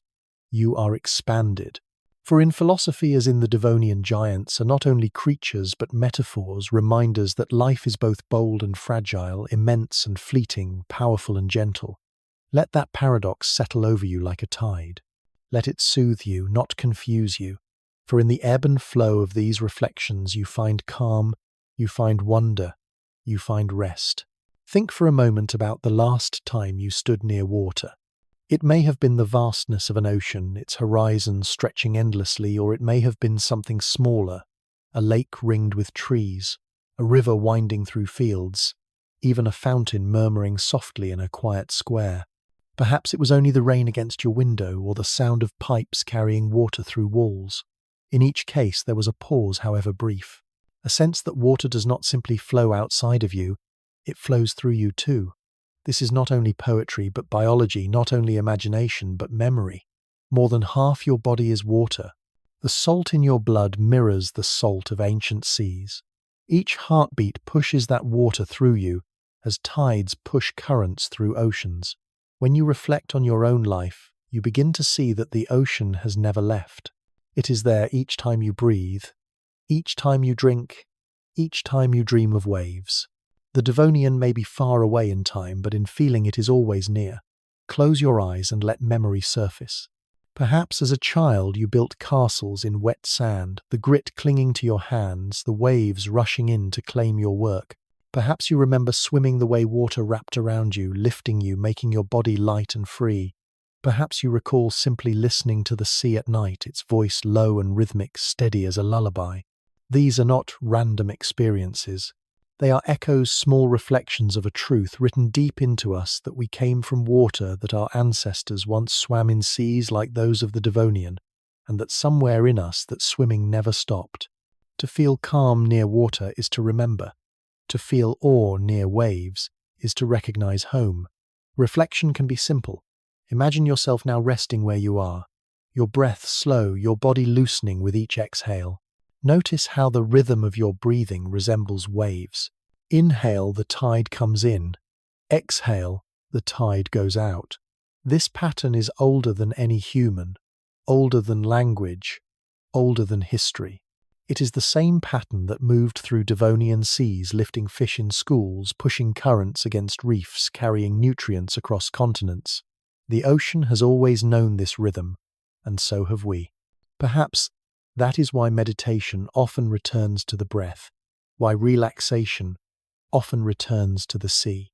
Both are reminders of the same truth, that calm is found not in stopping the tide, but in letting it flow. Think too of how water shapes memory. We describe emotions with watery words, waves of joy, floods of sorrow, rivers of thought. We say that time flows like a stream, that life has currents we follow or resist. Even when far from the coast, even in deserts, our language turns to water. Why? Because deep within us we carry the memory of oceans not as conscious recollection, but as inheritance. Our cells are tiny vessels afloat in salt water. Our ears are tuned to the hush of waves, our hearts beat in tidal rhythm. When we reflect personally on oceans, we are not inventing new metaphors. We are uncovering old ones hidden in our very being. Perhaps you have had moments when stress felt heavy, when thoughts crowded, when rest seemed impossible. And yet, sitting by water, even a small pond, you felt the edges soften. The Devonian cannot solve our daily struggles, but its echo can remind us that those struggles are temporary. Water shows us impermanence. No wave lasts forever, no ripple stays still. Each moment moves on. When you remember this, perhaps you breathe easier. You let go more easily. You rest more deeply. The ocean in you whispers this too shall pass. The tide always returns, but it never returns the same. Reflection is not only about memory, it is also about presence. Right now, as you listen, ask yourself gently, where is the ocean in me? Is it in the calm of my breath? Is it in the salt of my skin? Is it in the tears I shed when moved? The answer may be all of these. You are not apart from the sea, and the Devonian is not apart from you. Each reflection, each small awareness draws the line more clearly. The ocean is not only around us, it is us. When you drink, you renew it. When you sweat, you release it. When you cry, you express it. Each act is not trivial but profound, a daily reminder that the ancient sea continues to flow. And so when you pause to reflect, you may begin to feel gratitude. Gratitude for water itself, for the glass that quenched your thirst today, for the shower that warmed you, for the rain that cooled the air. Gratitude for the fact that your ancestors once swam in oceans, survived storms, drank from rivers, and passed on to you the ability to thrive.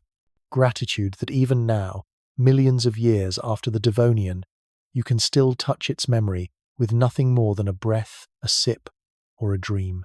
Gratitude is itself a kind of tide. It flows in, fills us, then flows out again, touching others in how we live. When you carry the ocean's echo with gratitude, you carry calm. Perhaps tonight, as you rest, you will think of your own life as an ocean. Its surface changes, sometimes calm, sometimes stormy, but beneath in the depths there is always stillness. The Devonian seas too had storms and calms, surges and silences. Life rose and fell, flourished and collapsed, yet the ocean endured. You are the same. Above your mind may churn with thoughts. Below your body may ache with burdens. But deeper still there is quiet. Reflection helps us remember this depth, helps us sink past turbulence into stillness. The giants of the Devonian are gone, yet the stillness they knew in their waters remains available to you here now. When you think about tomorrow or yesterday or the years stretching ahead and behind, you may feel small in comparison to time. But remember the lesson of deep time. Smallness is not weakness. It is belonging. Each wave is small compared to the sea, yet without waves there is no sea. Each breath is small compared to life, yet without breaths there is no life. Your reflections, your moments of calm are small, but they are not meaningless. They are part of the same rhythm that has moved, since the Devonian part of the same continuity that carries us all. To reflect is not to escape the ocean, it is to recognize that you are already swimming in it. So tonight, let reflection be your rest. Think of the times water has comforted you. Think of the times it has inspired you. Think of the times it has reminded you of change, of impermanence, of renewal. Each memory is a shell on the shoreline carried from distant tides now resting in your hand. Hold them gently, then let them go. The tide will bring more. Your life will bring more. The ocean never runs out of gifts. Neither does memory, neither does reflection. And when sleep comes, let it come like water, softly, steadily, without struggle. Let it wash over you as the Devonian seas once washed over reefs and shores. Let it cradle you as it once cradled giants and forests. Let it carry you into dreams where ammonites spiral, where reefs glow, where armored fish glide without fear. And when you wake, the echo of the ocean will still be there, in your breath, in your blood, in your quiet knowledge that you belong to something vast, something timeless, something endlessly soothing. When we speak of the Devonian of oceans filled with armored fish and reefs that stretched for hundreds of kilometers, it is easy to be carried away by wonder. Wonder is soothing. It invites us to dream. Yet, if we are to rest fully in the story of deep time, we must also allow space for other voices, voices of doubt, of caution, of critique. For science is not a single song but a chorus, and in that chorus not every note agrees. Tonight we invite those quieter notes into our journey, not to break its calm but to add depth like shadows that make light more gentle like pauses, that make rhythm more soothing.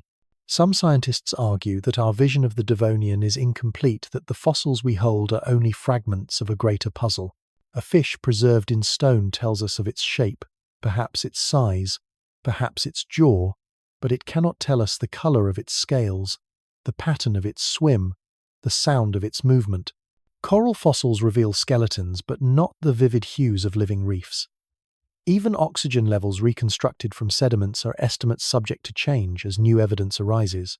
This means that much of the Devonian we imagine is built from fragments stitched together by inference and creativity. One voice may say the seas were lush, and full another may answer, perhaps they were patchy, fragile, vulnerable. And in listening to these differing views, we do not lose wonder, we gain humility. We learn that knowledge like the sea is never complete. Others remind us that extinction shadows the Devonian. It was not only an age of flourishing but also of collapse. Near its end, life suffered great losses. The reefs that had grown so vast dwindled into ruin, unable to survive shifts in climate and oxygen. Entire families of fish disappeared. Some argue that to call the Devonian the age of fishes is too simple, too celebratory, ignoring the darker truth of fragility. They say if we tell the story only as one of abundance, we forget the cost, the endings, the silences. And they are right. To rest honestly with the Devonian is to acknowledge both sides, the rising and the falling, the growth and the loss. But even this critique can be soothing, for it reminds us that change is the only constant, that even endings are part of the rhythm. There are also those who question how much we can truly know of deep time at all. They say, can humans whose lives are so brief ever really grasp millions of years? Are we not projecting our own metaphors, waves, tides, balance onto something that may not be like us at all? They caution us not to mistake imagination for certainty, myth for fact, and yet if we listen closely, their critique is not harsh but helpful, for it reminds us that humility is a form of wisdom. We do not need certainty to find meaning. We do not need perfect knowledge to rest in the vastness of time. The unknown does not diminish the Devonian. It deepens it, leaving room for wonder, leaving room for reflection, leaving room for dreams. There are even critiques within mythology. Some traditions see water not as blessing but as threat. Flood myths appear across cultures, telling of waters that rose too high, drowning cities, sweeping away the proud. These stories echo a truth water nurtures, but it also overwhelms. To imagine the Devonian as purely serene would be to ignore the storms, the currents, the stagnations that left layers of dark shale. And yet to imagine it only as destructive would also be untrue. The Devonian held both. The critics are right to remind us, do not romanticize too much, do not simplify. But here in the quiet of night we can hold both truths without conflict. The seas were vast, yes, but also fragile. They were creative, yes, but also destructive. They were abundance and extinction together. And that balance, paradoxical as it seems, is itself calming. For life has always been both. Never one, never the other. Always both. Even within philosophy there are opposing views. Some would say gigantism is not meaning, it is accident. Dunkleosteus was not a lesson but a predator. The reefs were not symbols but chemistry. To read philosophy into them is projection, a human need for story. And perhaps they are right. But perhaps too, meaning is not found only in intention. Meaning can be woven after the fact, carried forward by those who come later. The fish did not know it was teaching us, yet it does. The reef did not know it was an empire, yet it was. Meaning is not always in the moment, it can be born in reflection. To see philosophy in the Devonian is not to impose, but to listen, to let the past echo in us. The critics remind us to be careful, but they do not erase the echo. So what then do we do with these opposing views? Do they diminish the calm we seek to night number? They soften it like clouds, softening sunlight like shadows, deepening a painting. For rest is not found in ignoring tension, but in holding it gently without urgency to resolve it. We can say the Devonian may have been lush, or it may have been fragile. We can say our knowledge is partial, but partial knowledge is still gift. We can say meaning may be projection, but projection is part of being human. In this way, critique becomes not a disruption but a companion. It sits beside wonder, balancing it, grounding it, reminding us that truth is wide enough to hold many views. And perhaps this too is a reflection for our lives.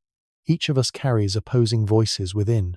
One voice celebrates, another doubts. One voice dreams, another fears. One voice longs for certainty, another accepts mystery.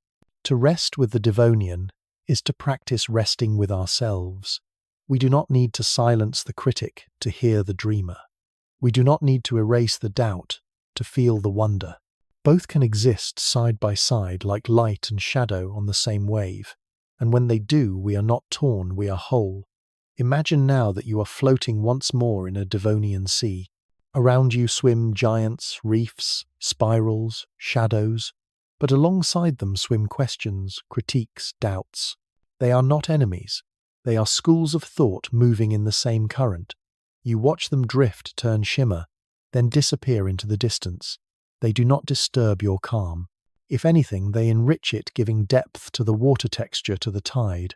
The sea is more interesting because it holds both predators and prey, both light and darkness, both abundance and silence. Your mind, too, is more interesting because it holds both belief and doubt. To reflect on the Devonian with critique is to rest in this wholeness, to see the sea as it was vast, uncertain, paradoxical, alive. So tonight, as you drift towards sleep, let opposing views be like currents brushing past you. You do not need to resist them. You do not need to choose one over the other. You can let them move around you, gentle, flowing, each adding to the sense of being carried. You are not lost in contradiction, you are buoyed by it.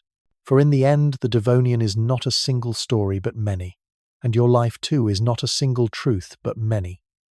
To rest is to let them all be, to let them all flow, to trust that the tide knows its way even when we do not. If you let yourself drift a little deeper into imagination, you may find yourself not only observing the Devonian from afar, but standing within it, present as if time had folded and placed you gently on its shores.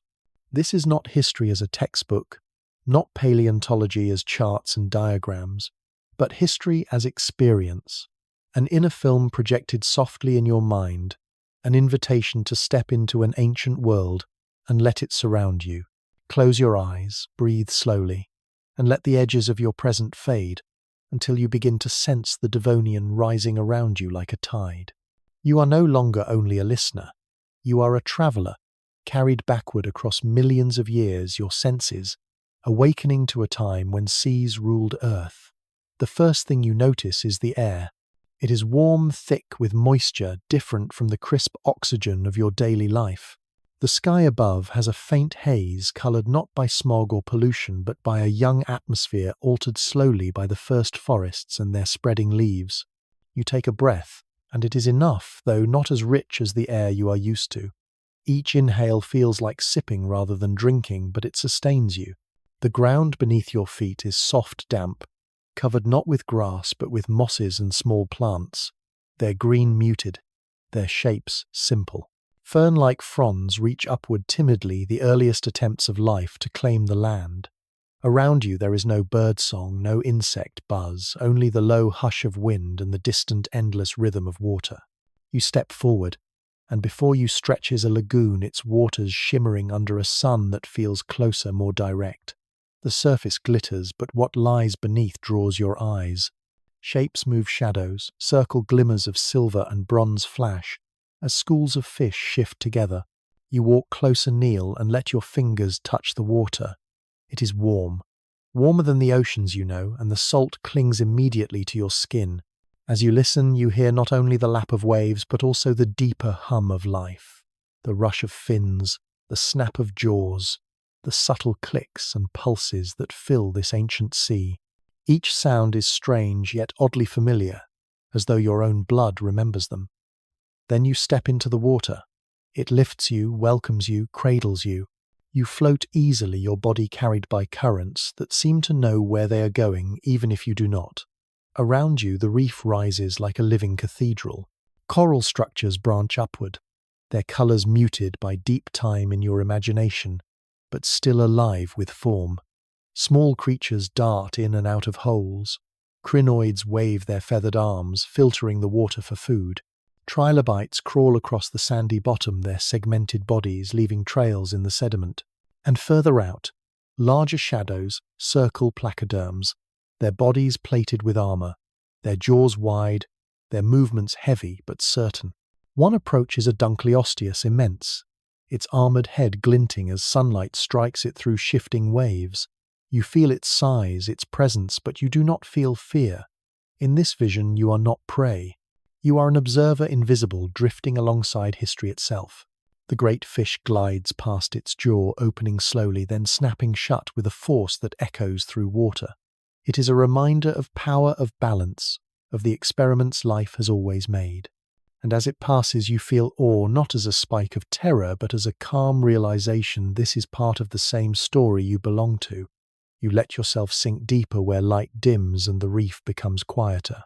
Here, ammonites drift their spiral shells, glowing faintly, their tentacles reaching like slow fingers. Their movement is hypnotic, circular, steady, as if they are drawing the pattern of the universe into water.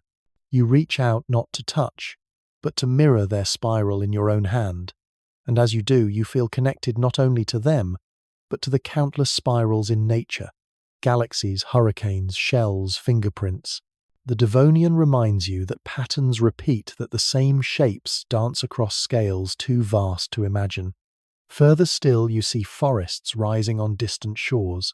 You leave the water and walk toward them, your feet sinking slightly into damp soil. The trees are unlike any you have known. Some are tall, their trunks thick and bark, rough, their leaves broad and primitive. Others are smaller, fern-like, spreading across ground that is still learning to be fertile. The air here feels different, filled with the scent of earth and the faint tang of early leaves. You touch one trunk, and its texture surprises you, not smooth like modern wood, but fibrous, raw, as if the tree itself is still uncertain how to exist. And yet these forests are already changing the world, drawing in carbon, releasing oxygen, cooling the climate. You realize you are witnessing one of Earth's greatest transformations, not with eyes alone, but with presence, standing amid the very beginnings of land's conquest. You sit at the edge of this forest and look back toward the sea.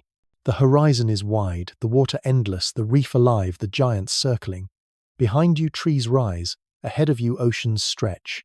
You are at a threshold, a liminal space where two great realms meet. And you, a visitor from the far future, feel both worlds within you. You understand that life is not fixed, but flowing, always reaching, always shifting. The Devonian is not simply past, it is motion, a tide that carries forward one wave after another until it arrives in you. As you rest in this vision, notice how calm it makes you. There is no hurry in the Devonian. Creatures move slowly, deliberately. Forests grow in silence. Reefs expand over centuries. Time itself feels thicker, more patient. You breathe with it, your body slowing to match its rhythm. You feel your own worries dissolve, not because they vanish, but because they shrink against the scale of this world. The Devonian teaches you that scale itself is medicine, that to see your life against millions of years is to see it with gentleness. Your struggles are real, but they are also small, and in their smallness they are bearable. You stand once more in shallow water, watching the play of light on the surface. Each ripple seems to carry a story of fish, of corals, of forests, of time. You realize that in imagining this world you have built it within yourself. It is not only a place in history, it is a place in you, a landscape you can return to whenever you need calm. To imagine the Devonian is to build a refuge, a sanctuary of ancient seas that will always welcome you back. And so as the vision begins to fade, as the present room comes softly into focus again, you carry with you the feeling of having stood in that ancient water. You carry the hush of reefs, the spiral of ammonites, the glide of Dunkleosteus, the scent of forests, the warmth of air. You carry the Devonian not as fact alone, but as experience, as dream, as memory of something older than memory itself.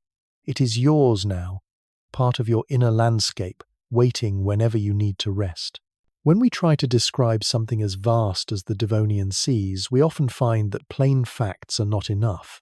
Fossils tell us about shapes, rocks tell us about climates, chemistry tells us about oxygen and carbon. Yet beyond all of that, there is something larger, something harder to pin down, the feeling of it all, the meaning of it all. And when language reaches its limit, it turns to metaphor. Metaphor is not a trick of poetry. It is the bridge our minds build to walk from the known into the unknown. Tonight, as we float in the calm of deep time, let us follow those bridges.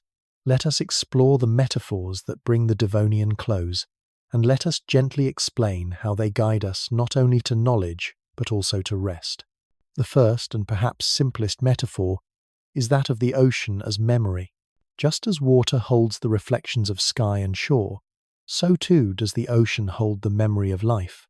Every drop cycles, endlessly rising, as vapor falling, as rain flowing into rivers returning to seas. The water that fills your body once flowed through Devonian reefs, once brushed the scales of armored fish, once soaked into the soil of early forests. To say the ocean is memory is not mere poetry, it is truth disguised as image. And when you let this metaphor settle, it becomes soothing, for it tells you that nothing is ever truly lost, that every moment flows forward, transformed but never erased. Even as you rest tonight, you are held in the memory of oceans. Another metaphor whispers the reef as cathedral. In the Devonian reefs rose like mountains beneath the waves, structures so vast they shaped coastlines, ecosystems, so alive they seemed to breathe. To call them cathedrals is not to project religion onto them, but to capture their essence, spaces built by countless small acts, arches rising from patience, sanctuaries filled with life. Each coral polyp was a mason, each layer of limestone a wall, each branching colony a window. Over millions of years, these tiny builders created architecture beyond human scale. And when we call them cathedrals, we remind ourselves that reverence is not only found in stone and glass built by human hands. It is found in the silent persistence of life, in the slow work of creatures too small to see, in the beauty of cooperation. The reef is a metaphor for sacredness. And the explanation is simple. Life itself is sacred, whether or not we choose to name it so. Then there is the spiral of the ammonite, another metaphor that carries weight beyond its shell. The spiral is both form and symbol geometry and philosophy. It appears in galaxies, in hurricanes, in fingerprints, in shells washed onto beaches. In the Devonian ammonites, drifted with shells shaped into perfect logarithmic spirals, their design both beautiful and functional. To see their shells is to see a metaphor of continuity, of infinity, of patterns repeating across scales. When we hold an ammonite fossil today, we are not just holding a shell. We are holding a lesson that life participates in the same patterns as the stars, that the shapes of the universe are echoed in the shapes of the sea. To say the ammonite is a spiral of existence is not exaggeration but recognition. It is a reminder that even in the vastness of deep time, beauty and order weave themselves quietly waiting to be noticed. Another metaphor rises when we look at Dunkleosteus, the armoured predator of the Devonian. Its jaw, a pair of bony plates that snapped with terrifying force, becomes a metaphor for power itself, sudden, decisive, irreversible. And yet even Dunkleosteus fell to extinction. Its armour could not save it from the shifting tides of oxygen and climate. To see it this way is to understand another metaphor, that power is temporary, that might is fragile, that even the strongest jaws eventually fall silent. The explanation lies not in despair but in humility. Dunkleosteus reminds us that domination is not permanence, that all giants are only guests in time's great ocean. In this way, the predator becomes not only a symbol of strength, but also of impermanence, and impermanence itself becomes a kind of calm. The forest too carries metaphor. In the Devonian trees rose for the first time, their roots breaking soil, their leaves altering air. To imagine these forests is to imagine life climbing upward, reaching for light, stretching toward the sky. The forest becomes a metaphor for aspiration, for growth, for transformation, and yet it also reminds us of patience. Trees do not rise in a day. They grow slowly, silently, adding ring upon ring, season upon season. In the Devonian forests taught the earth to breathe differently, to cool, to shift. To call the forest a metaphor for becoming is to honor the slowness of change. And the explanation is simple. Growth is not loud. Growth is not quick. Growth is steady. As you rest tonight, the Devonian forest whispers that your own growth too can be patient, that becoming does not need to be rushed. Even extinction becomes metaphor. At the close of the Devonian mass, extinctions swept away reefs, armored fish, entire families of life. To some, this is tragedy. But in metaphor, extinction is not only loss, it is clearing, transition, renewal. Just as night falls before dawn, so too does extinction create space for new forms. Without the Devonians' extinctions, later forests and animals would not have flourished.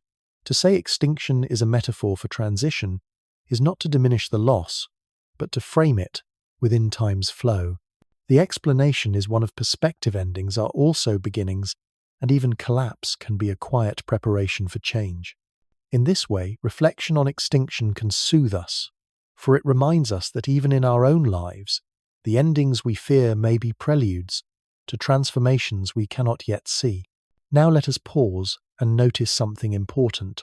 Metaphors are not only about the past, they are about us. When we say the ocean is memory, we are also speaking of our own memories. When we say the reef is a cathedral, we are also speaking of our own capacity for sacredness. When we say the ammonite is a spiral, we are also speaking of the patterns that repeat in our own lives. When we say Dunkleosteus is power and fragility, we are also speaking of our own ambitions, our own mortality. When we say the forest is growth, we are also speaking of our own patience. When we say extinction is transition, we are also speaking of our own endings and beginnings. The Devonian becomes a mirror, and its metaphors are not only stories about oceans long gone, but also stories about us here now. And yet there is a caution to be explained. Metaphors are bridges, but they are not destinations. To imagine the reef as a cathedral is to feel its sacredness. But we must remember the reef was not a cathedral, it was coral. To imagine Dunkleosteus as power is to feel its force, but we must remember it was a fish, living, breathing, hunting. The beauty of metaphor lies in its ability to carry meaning without erasing reality. To walk the bridge but still honor the shore on both sides. Science grounds us in fossils, in rocks, in chemistry. Metaphor lifts us into wonder, into philosophy, into calm. Both are needed, both are true, both hold value. The explanation then is balance. So tonight, let metaphors carry you like gentle waves. Let the ocean as memory remind you that nothing is lost. Let the reef as cathedral remind you of sacredness in the small and the patient. Let the ammonite as spiral remind you of patterns connecting sea to sky. Let Dunkleosteus remind you of power's impermanence. Let the forest remind you of slow growth. Let extinction remind you of transition. Each metaphor is not only a story but also a comfort, a lantern shining softly on the path of deep time. As you close your eyes, imagine yourself holding these metaphors like shells in your hands. They are smooth, cool, patterned with stories. You do not need to clutch them tightly. You only need to hold them for a moment to feel their texture, to let their meanings seep in. Then gently you can let them fall back into the tide. The tide will return them when you need them again. For metaphors like seas never disappear. They flow, they return, they whisper, they soothe. And tonight they cradle you into rest. Up until now, we have imagined the Devonian seas in one way vast shimmering, filled with armored fish and coral reefs glowing in shallow light. But imagination is a generous gift. It does not insist on only one vision. It allows us to tilt the lens to see differently, to ask, what if the Devonian was not exactly as we picture it? What if we entered the same waters again, but through another doorway, one that shifts colours, sounds, and meanings? Tonight, let us step through such a doorway together. Let us imagine an alternative, Devonian not to replace the first, but to enrich it, to remind ourselves that reality, like the sea, holds many currents at once. In this new imagining, the Devonian is darker. The skies are not the bright blue we have pictured, but a hazier shade veiled with clouds of volcanic gases streaked at times with ash. The air feels heavier, carrying scents of sulphur and damp earth. You walk across a shoreline that is not lush with moss, but cracked, steaming, unstable, shaped by eruptions that rise suddenly from beneath. The forests nearby are not steady groves, but scattered outposts of strange plants, each clinging desperately to ground that trembles. Rivers flow thick with silt, their waters murky, carrying minerals that stain the seas with unusual hues. When you step into the shallows, the water is not clear, but shadowed heavy, as though time itself moves slower here. Beneath the surface, the giants remain, but they look different in this vision. Dunkleosteus still glides through the twilight, but its armor gleams with a darker sheen, mottled with scars. Its movements sharper, more urgent, as though prey is scarce and survival harder. Ammonites drift, but their shells are streaked with darker pigments, and their tentacles seem restless, curling and uncurling like anxious thoughts. The reef is not a bright cathedral, but a labyrinth, its branches twisted, its corridors narrow, its colours muted by sediment. Yet even in this dimness, life persists. Fish dart through shadows, crustaceans scuttle across sand plants, sway in sluggish currents. It is not paradise, but it is alive, and that aliveness is its own kind of beauty. This alternative, Devonian, reminds us that the past was not a single image frozen in stone. It was a changing, shifting, unpredictable place. Sometimes oxygen levels fell, leaving seas stagnant, suffocating. Sometimes temperatures rose or fell, reshaping coastlines, drowning habitats, opening space for new life even as old life vanished. To imagine only the bright version of the Devonian would be to forget its shadows. This darker imagining brings balance, showing us that life's story has always been one of contrast. The sea gives, and the sea takes. Some days the reef flourishes, some days it crumbles. Some generations thrive, some disappear. And still, through it all, the ocean endures. Now tilt the lens again, and the Devonian becomes dreamlike.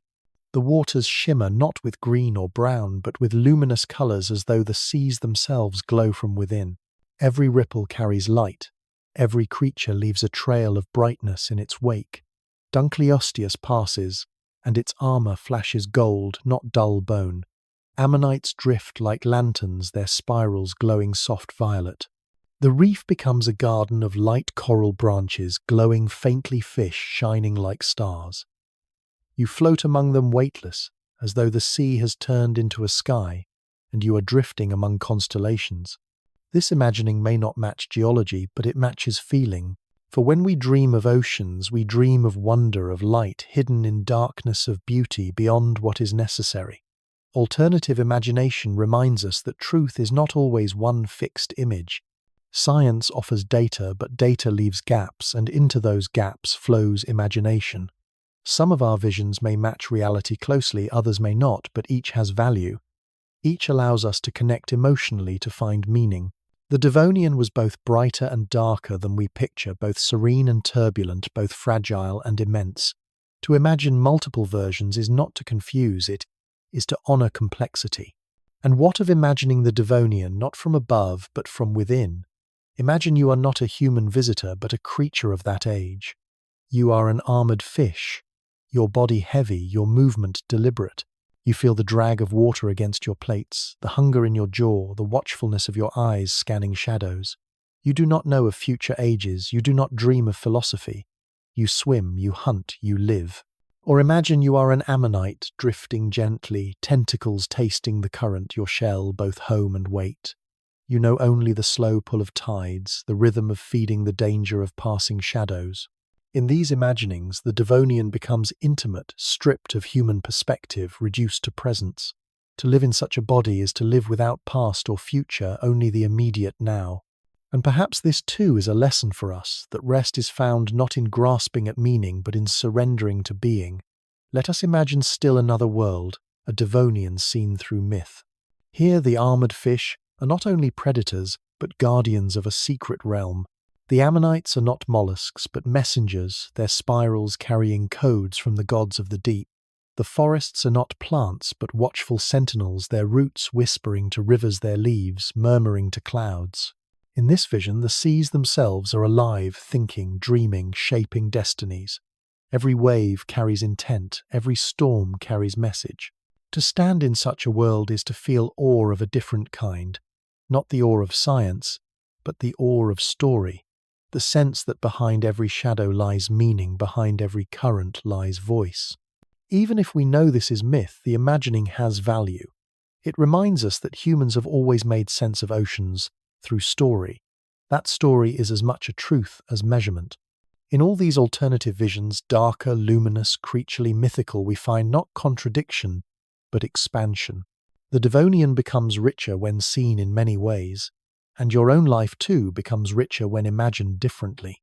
Some days it is bright, full of clarity. Some days it is darker, heavy with shadow. Some days it glows with unexpected beauty. Some days it feels simple, immediate, without larger meaning. Some days it feels like myth, every event carrying hidden messages. To imagine your life differently is not to be false, but to be full. It allows you to rest in complexity, to see that you are not one thing, not one story, but many. So tonight, as you prepare to sleep, let the Devonian shift before your eyes. See it bright, see it dark, see it glowing, see it mythic. Let it change form as waves change shape. Do not cling to one version. Let them all flow past you, each carrying comfort in its own way. For imagination is not about being right. It is about being free. Free to see differently, free to feel differently, free to rest in the multiplicity of the world. And in that freedom you find calm. Science tells us what was. Philosophy asks what it means. Often these two stand apart as if they belong to different worlds, one filled with data, the other filled with questions. Yet when we speak of the Devonian seas, the line between them softens like the horizon, where ocean meets sky. Tonight let us weave them together, not as rivals, but as companions. Each fact becomes a note, and each reflection becomes harmony. Together they form a duet, a melody that soothes as much as it teaches, carrying us gently through deep time. Science begins with the rocks. Layers of limestone and shale preserve the outlines of fish, the ridges of coral, the patterns of ancient shells. Paleontologists read these layers as pages, each fossil a word, each stratum a sentence. From them we learn that armoured fish once dominated, that reefs stretched for miles, that forests began their rise. We learn that oxygen levels fluctuated, sometimes high, sometimes low, shaping what lived and what perished. These facts are precise, careful, drawn from evidence that can be touched and measured. Yet even as we hold them, philosophy whispers, what does it mean that the earth remembers? What does it mean that stone can carry memory across millions of years? Perhaps it means that time itself is patient, that nothing is ever fully gone, that even silence can be a form of testimony. Science explains Dunkleosteus in detail, a placoderm with armoured jaws, bony plates that snapped shut with pressures comparable to modern crocodiles. Its fossils tell us its length, its jaw mechanics, even estimates of its bite force. But philosophy asks, why are we so drawn to giants? Why does imagining this predator stir not only curiosity, but also awe, even reverence? Perhaps it is because giants remind us of limits, the limits of our bodies, the limits of our imagination, the limits of our place in nature. They show us that life is capable of extremes, and in those extremes we glimpse both power and fragility. To hold these truths together, is to learn not only about a fish, but also about ourselves, our hunger for scale, our fascination with the immense. Science tells us that reefs were ecosystems built by countless small polyps, each no larger than a fingernail, secreting calcium carbonate to form vast structures. Over time, they created habitats for fish, crustaceans, mollusks, and more. Reefs were both builders and homes, both cause and effect of diversity. But philosophy steps in and says, the reef is not just biology, it is metaphor for cooperation.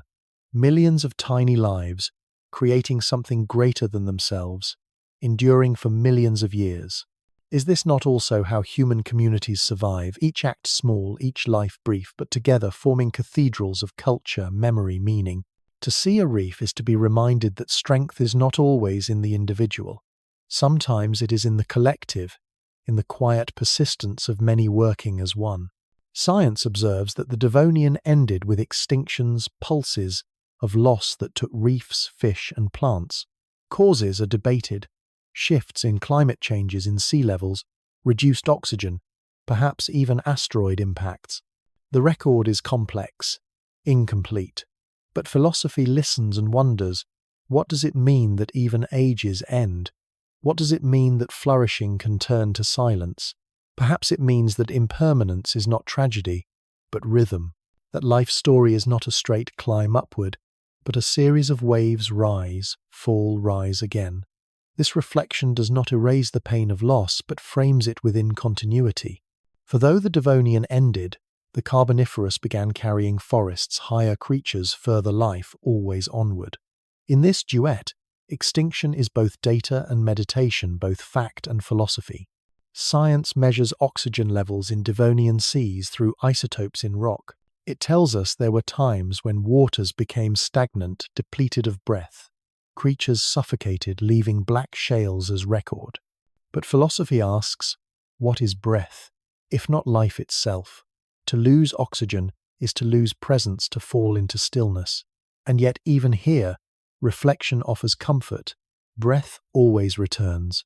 Just as the tide withdraws and returns, oxygen fell and rose, seas died and revived. This is the rhythm of existence. Inhale, exhale, loss, renewal. When we breathe now slowly, gently, we echo this ancient rhythm. We carry within our lungs the same cycle that has moved oceans for hundreds of millions of years. Science explains forests of the Devonian lycophytes, early trees with shallow roots, leaves broad and primitive. They transformed the atmosphere, drawing down carbon dioxide, enriching oxygen-cooling climates. These details are real measurable. But philosophy steps beside them and says, a forest is more than trees, it is a symbol of patience. Each ring added in silence, each leaf unfurling without witness, each root changing the world without announcement. From the Devonian forests, we learn that transformation does not need spectacle. It happens quietly over time, until one day the very air is different. This reflection carries us inward. Our own transformations may be equally silent, unnoticed by others yet profound in their effect. Science reminds us that fossils are incomplete. Only a fraction of creatures were preserved, and only a fraction of those have been found. Much of the Devonian remains unknown, hidden in stone, or lost forever. Philosophy nods and says, the unknown is not emptiness, it is possibility. Just as uncharted seas once invited explorers, uncharted time invites imagination. The gaps in knowledge are not flaws but spaces for wonder.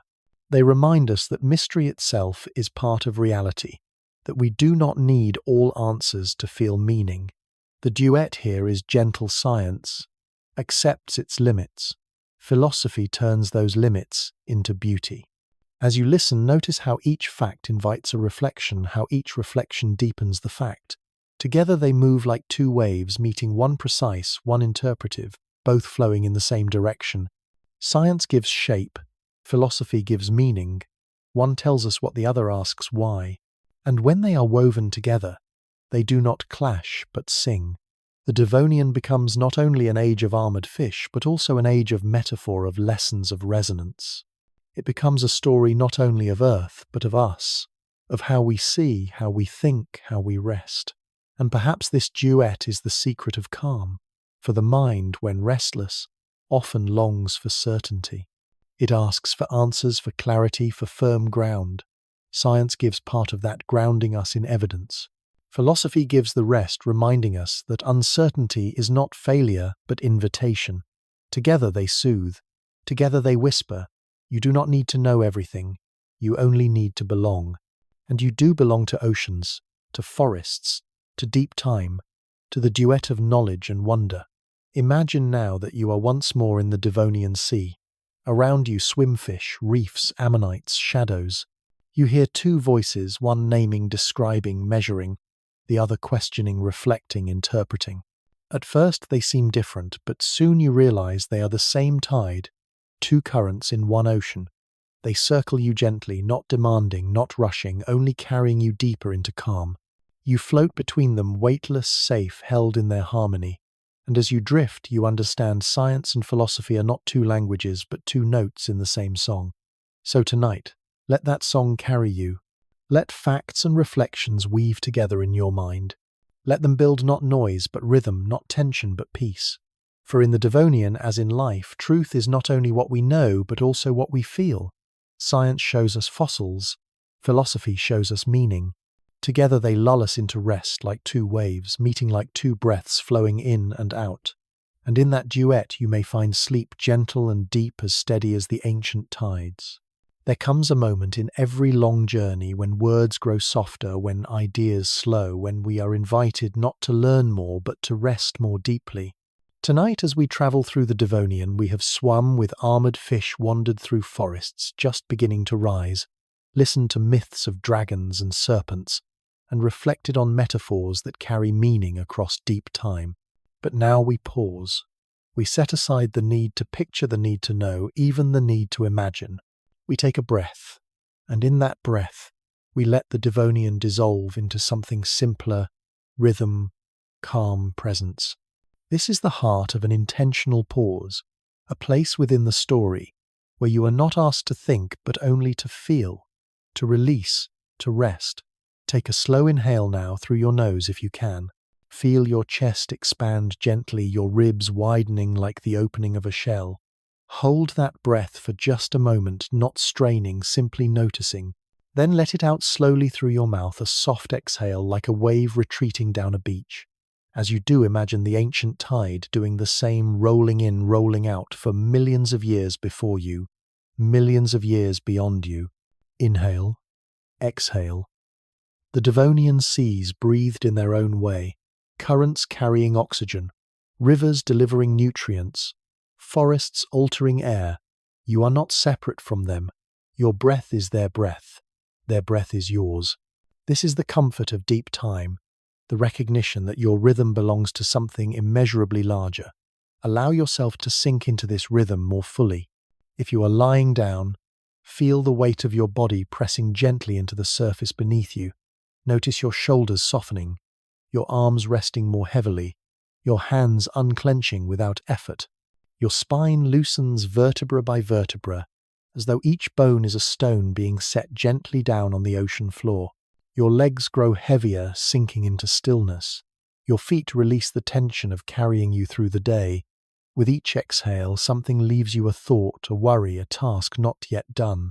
With each inhale, something returns, calm, patience, belonging. This is not exercise, not discipline.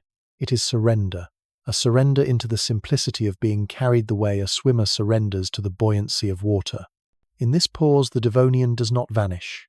It quiets. The armoured fish stop circling. The ammonites drift more slowly. The reef hums at a softer pitch. The forests hold their breath, their leaves motionless in a golden haze. Even the waves seem slower, lower, calmer. The whole world of that age in your imagination settles into rest with you. You and the Devonian mirror one another, both still, both breathing, both waiting in patience. This is the gift of imagining deep time, not constant activity but also profound stillness. The earth has known stillness as much as it has known storms, and tonight you share in that balance. Notice the silence around you now. Perhaps there are small sounds, the hum of a fan, the distant motion of cars, the rustle of leaves outside, but beneath them there is a deeper quiet, the kind that holds rather than empties. Let yourself lean into that quiet. It is the same quiet that lay in Devonian lagoons when dawn had not yet risen, when waters were still, when creatures rested in shadow. Silence is not absence, it is presence, the presence of calm. If your mind tries to wander, let it. Wandering is part of rest. Each thought is a fish passing through the reef of your awareness. Watch it drift then, let it swim away. There is no need to chase, no need to hold. Take another breath now, slow and deliberate. Imagine it as light entering you, filling your chest, warming your belly, flowing into your arms and legs. Hold it gently then. Let it release, carrying with it tension you did not know you carried. Imagine that exhale, leaving you like a current flowing back into the Devonian Sea, joining a rhythm that has always been. Inhale, exhale. Each breath is an intentional pause, a small act of remembering that rest is natural, not earned. Even the earth rests, reefs grow slowly, forests sleep through winters, oceans calm after storms. You too are allowed to pause. As you rest here, you may find that your thoughts begin to thin like mist lifting over water. Instead of sentences, there are images. Instead of analysis, there is presence. You see only what you need: light on water, the curve of a shell, the sway of a plant in the tide. These images are soft, slow, unhurried. They come not as demands but as gifts arriving and departing with ease. And in their softness, you feel yourself drifting closer to the edge of sleep. This is the power of intentional pause. It blurs the line between waking and dreaming until you are gently carried across. Let us extend this pause a little longer together. Imagine you are floating on your back in a Devonian lagoon. The water is warm, the air golden. Above you the sky glows faintly, its haze soft but comforting. Around you the reef is quiet, its creatures at rest. You do not need to move. The water holds you perfectly, as though it has been waiting for you all along. Each inhale lifts you slightly, each exhale lowers you slightly, rocking you like a cradle. You are not in danger, you are in sanctuary. Time is wide, the world is vast, but here you are, safe, small, peaceful. You belong. Now imagine that each worry you carried into this night is a pebble resting on your chest. With each breath, one pebble falls into the water, sinking away into the reef below. Another breath, another pebble. Slowly, gently, the weight lessens. Soon your chest is light, your body free, your thoughts uncluttered. The Devonian Sea accepts these pebbles without judgment, without complaint. It has held storms far greater, extinctions far larger. Your worries are small in comparison, and yet they are not dismissed. They are accepted, absorbed, transformed. This is what the ocean does. It takes what we release and returns calm in its place. You may notice now that your eyelids feel heavier, your breathing slower, your body warmer. This is the body's way of saying the pause is working. You are safe, you can let go. Sleep will come when it is ready, like a tide rising without hurry. You do not need to chase it. You only need to rest where you are carried by the rhythm of breath, the rhythm of oceans, the rhythm of time. As this intentional pause draws toward its close, carry with you the knowledge that you can return here at any time. The Devonian seas will wait for you. The reef will hum again. The giants will glide again. The forests will rise again. But for now they are quiet, resting with you. And when you open your eyes tomorrow, when you return to your day, you will carry a trace of this calm within you. Each breath will remind you the ocean is patient, and so am I. By now we have wandered far.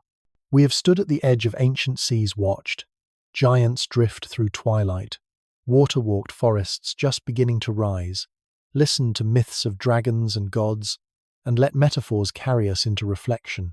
We have breathed slowly with tides, paused in silence, and felt the comfort of deep time.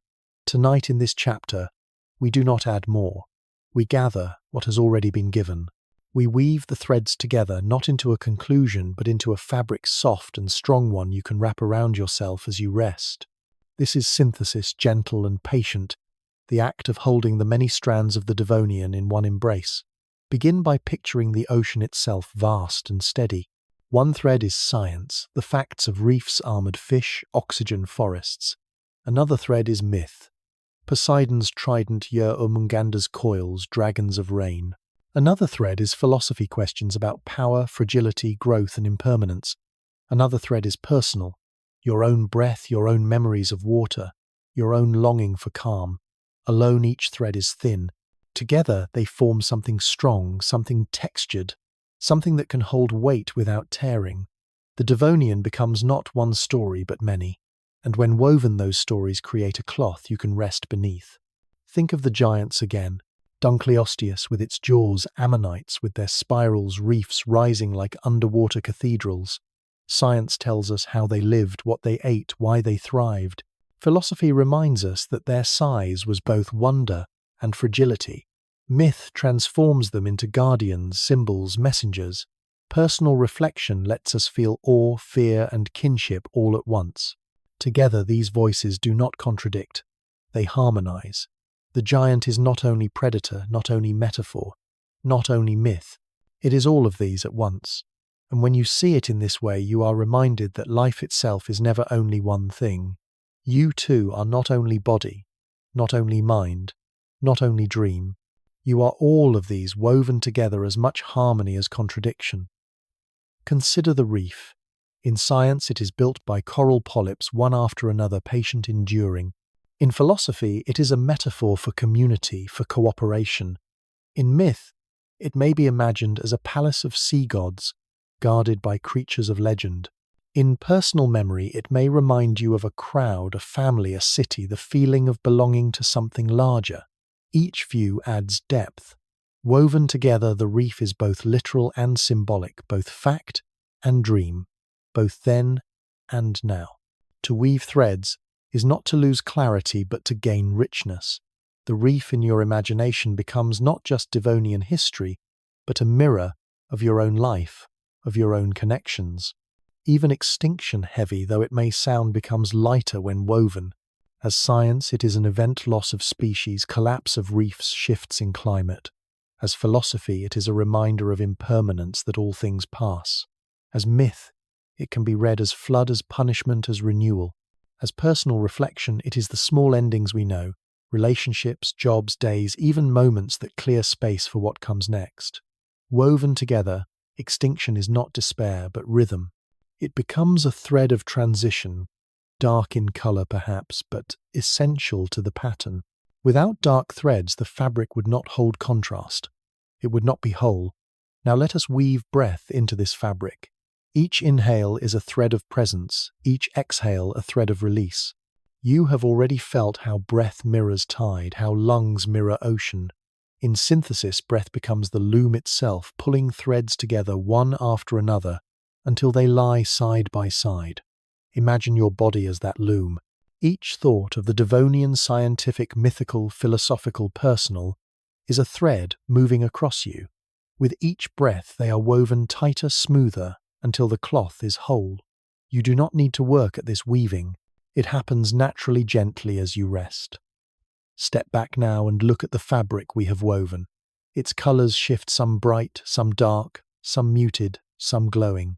Its textures vary, some smooth, some rough, some light, some heavy. Yet together it is strong, balanced, beautiful. It holds within it oceans, forests, giants, myths, reflections, doubts, hopes. It holds both what is known and what is imagined. It holds both science and story, both data and dream. And as you wrap yourself in it tonight, you realize it also holds you. You are not outside the Devonian looking in. You are part of the cloth, one more thread in the endless weaving of life. This perhaps is the truest gift of synthesis belonging. When the story is fragmented science here, myth there, reflection elsewhere, it can feel distant, like something to observe. But when the strands are woven, you see that you have always been inside it. The ocean is not only a place you imagine, it is the salt in your blood. The reef is not only coral, it is the cooperation in your family, your community. The giant fish is not only fossil, it is the reminder of your own strength and fragility. The forest is not only ancient trees, it is your own growth, patient and slow. The extinction is not only past, it is the endings you have lived, the beginnings they made possible. You are not separate from the Devonian. You are its continuation, its echo, its living memory. And so tonight as you rest, you carry not only knowledge but also wholeness. You do not need to cling to details, to memorize dates or names. You need only to remember the feeling, the ocean as calm, the reef as community, the spiral as pattern, the forest as patience, the giant as awe, extinction as transition, breath as tide. These feelings are the fabric, and they are enough. They soothe, they comfort, they invite you into rest.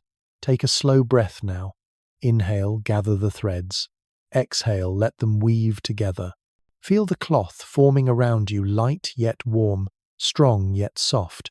You are safe within it. You are held. You are part of something larger, older, kinder than you imagined. This is synthesis, not a conclusion but a belonging. As sleep approaches, you may feel your thoughts blur, your body sink deeper, your breath soften further. This is natural, this is welcome. The story has not ended, it has become part of you. And tomorrow when you wake, you will carry its calm like a thread woven into your day. You will face life's storms and tasks, but beneath them the fabric remains, reminding you of deep time of patience, of belonging. And if ever you need to return, the Devonian waits. The reef hums, the giants glide, the forests breathe, the myths whisper, the metaphors glow. All are still there, threads ready to be woven again. But for now, you need only to rest, wrapped in what we have already gathered, carried by the fabric of synthesis, lulled by the timeless rhythm of the sea. Every journey has a point when it must begin to close, not with abruptness, but with a soft drawing of curtains, a gentle dimming of light. We have travelled through the Devonian for many nights, drifting among its reefs, walking its forests, breathing its tides. And now we stand near a threshold. It is not an ending in the sense of doors locked or paths cut off. It is more like a shoreline at dusk, where the land of waking gives way to the sea of sleep. To cross this threshold is not to lose what has come before, but to carry it with you woven into your rest. Tonight we approach that crossing slowly with care, as if we were stepping barefoot into warm water that receives us without resistance. Imagine standing on a Devonian coast as the sun lowers. The air glows amber, not bright, not dark, but somewhere between. The forests behind you are hushed, their fronds motionless as though they too are pausing for the night. Ahead, the ocean reflects the fading light in ribbons of gold and copper. Waves roll in gently as though they know the day is ending. You feel the sand cool beneath your feet, the tide brushing softly against your ankles. This is the threshold, the moment between day and night, between past and future, between story and sleep. You stand there quietly, not rushing, simply noticing. The ocean is wide, the air is calm, and you are safe.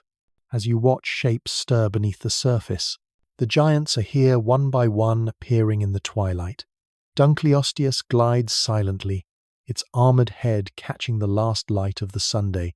Ammonites drift their spirals, turning slowly, their shells glowing faintly in the dimness.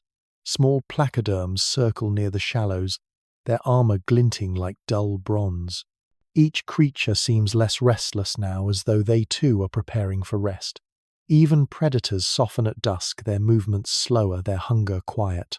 The reef hums gently, not with the clamour of day, but with the low murmur of night, as polyps close and currents slow.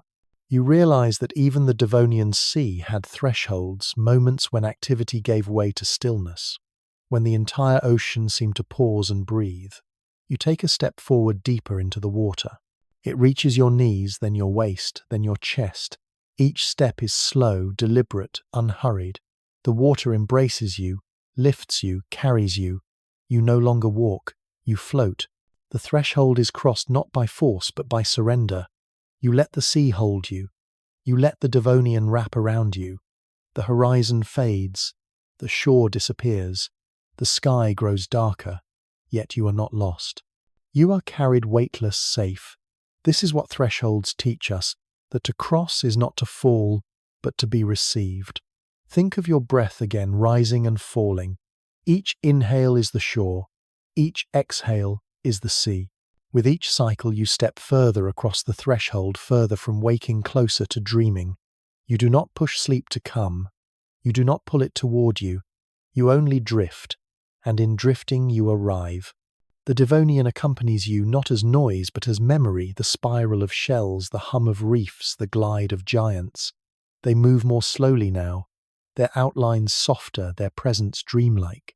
You are not leaving them. You are joining them in the quiet rhythm of rest. Thresholds are powerful because they gather what came before and prepare what comes next. Think of dusk. It gathers the day's warmth, the day's sounds, the day's movements, and then softens them into night.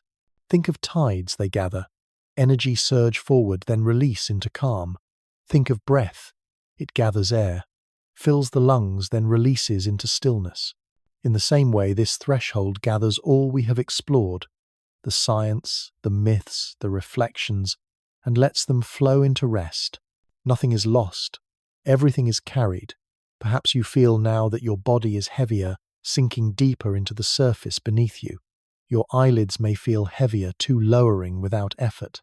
This is the body's way of crossing thresholds, not with decision but with gravity, not with effort but with ease. Let it happen. Let heaviness be your guide. Just as stones sink naturally into sand, you sink naturally into rest. There is no need to resist, no need to hold back. The threshold invites you, welcomes you, receives you. Picture now that you are not alone on this crossing. All of life across time has stood at thresholds. The first fish that tested shallow waters, the first plant that pushed roots into soil, the first tree that lifted leaves to sky, all of them crossed. Each step was small, each step uncertain, yet each step led forward, opening new worlds. You are part of that lineage.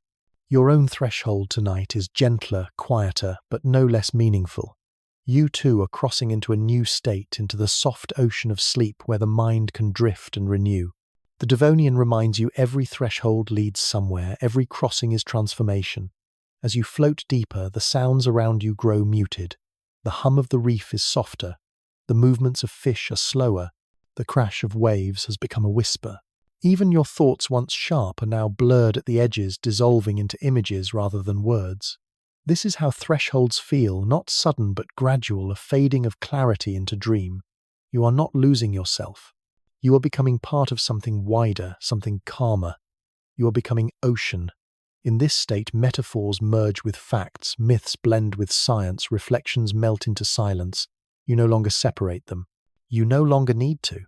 The armored fish is both predator and guardian, both fossil and dream. The ammonite is both spiral and symbol, both mollusk and infinity. The reef is both coral and cathedral, both ecosystem and sanctuary.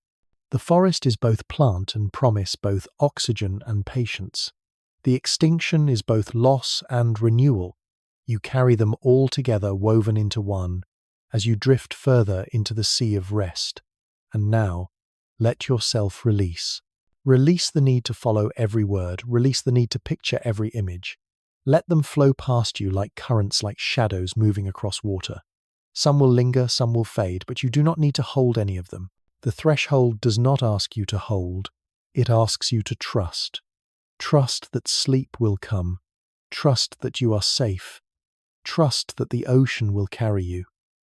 You are not standing on the edge anymore. You are already across, already drifting, already held. As the Devonian fades into dream, remember that thresholds are not ends. They are beginnings disguised as pauses. When you wake tomorrow, you will carry a trace of this sea with you, a calmness in your breath, a patience in your step, a softness in your gaze. The reef will hum quietly in your memory. The spiral will echo in your thoughts. The tide will flow in your heart. You will not have left the Devonian. It will be within you just as it has always been. So rest now. The threshold is crossed. The sea is calm. The night is yours. The story continues, but for now it continues in dreams. When we think of history, we often imagine it as a chain of events, one following another, each moment leading neatly into the next. But the earth reminds us that time is not always a chain. Sometimes it is a silence. Sometimes it is a gap. Sometimes it is a void. The Devonian, for all its reefs and giants, also held such voids, moments when oceans stagnated, when oxygen faltered, when life diminished. At its close came waves of extinction, losses so deep they left dark scars in stone. These voids were not empty in the sense of nothingness. They were empty in the sense of pause of endings without immediate continuation of silence before the next note. Tonight, we step gently into that silence. We do not fear it. We listen to it. We let it teach us. Imagine drifting in a Devonian sea at night. Around you the reef has fallen quiet. The fish that moved restlessly in daylight are still. Even the currents seem slower, as though the ocean itself is holding its breath. You float in that stillness, hearing almost nothing, seeing almost nothing, feeling only the soft press of water against your skin. It feels at first like absence, but as you remain you notice something else. The absence has presence. The silence is not blank. It is full of waiting, full of possibility. This is the first lesson of the void, that silence can soothe, that emptiness can hold, that not everything must be filled to be meaningful. Science tells us of black shales left behind, when seas lost oxygen, when layers of organic matter piled up in still waters. These shales mark times when life struggled, when ecosystems collapsed. Yet even in those voids something remained. Some creatures survived, adapted, found ways to endure. From the silence of collapse came the seeds of later diversity. Philosophy listens to this and says the void is not only loss, it is transition. In the pause between notes, music finds rhythm. In the darkness between stars, light finds contrast.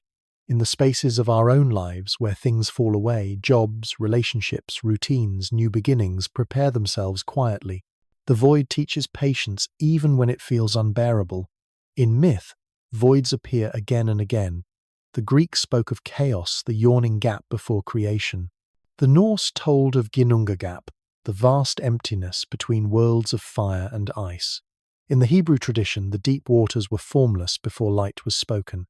Every culture seems to remember that before fullness came emptiness, before creation came silence. The Devonian too reminds us of this pattern. Abundance is not constant. Giants fall, reefs collapse, forests burn. But out of those voids comes renewal. To imagine the void not as punishment but as preparation is to find peace in its stillness.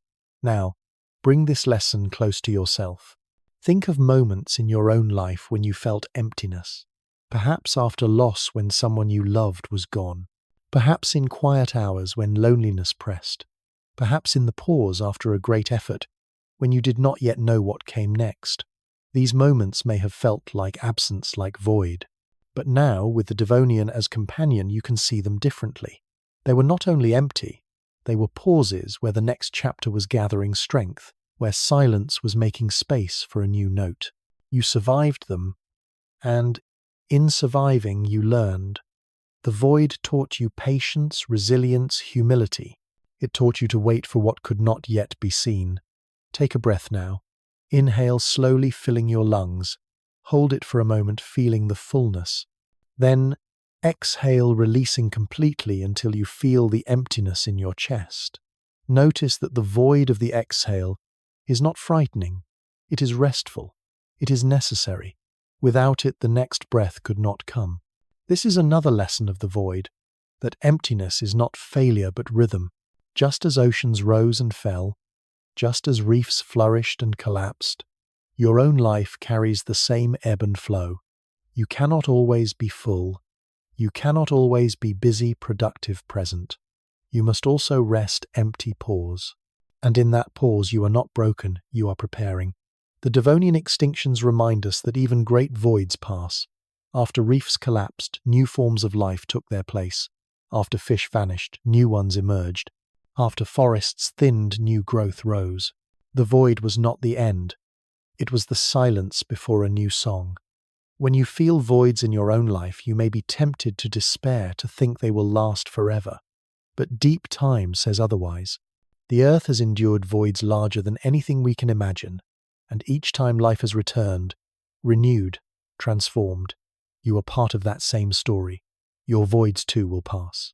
Imagine now that you are lying at the bottom of a Devonian lagoon in the stillness where oxygen is scarce, where few creatures move.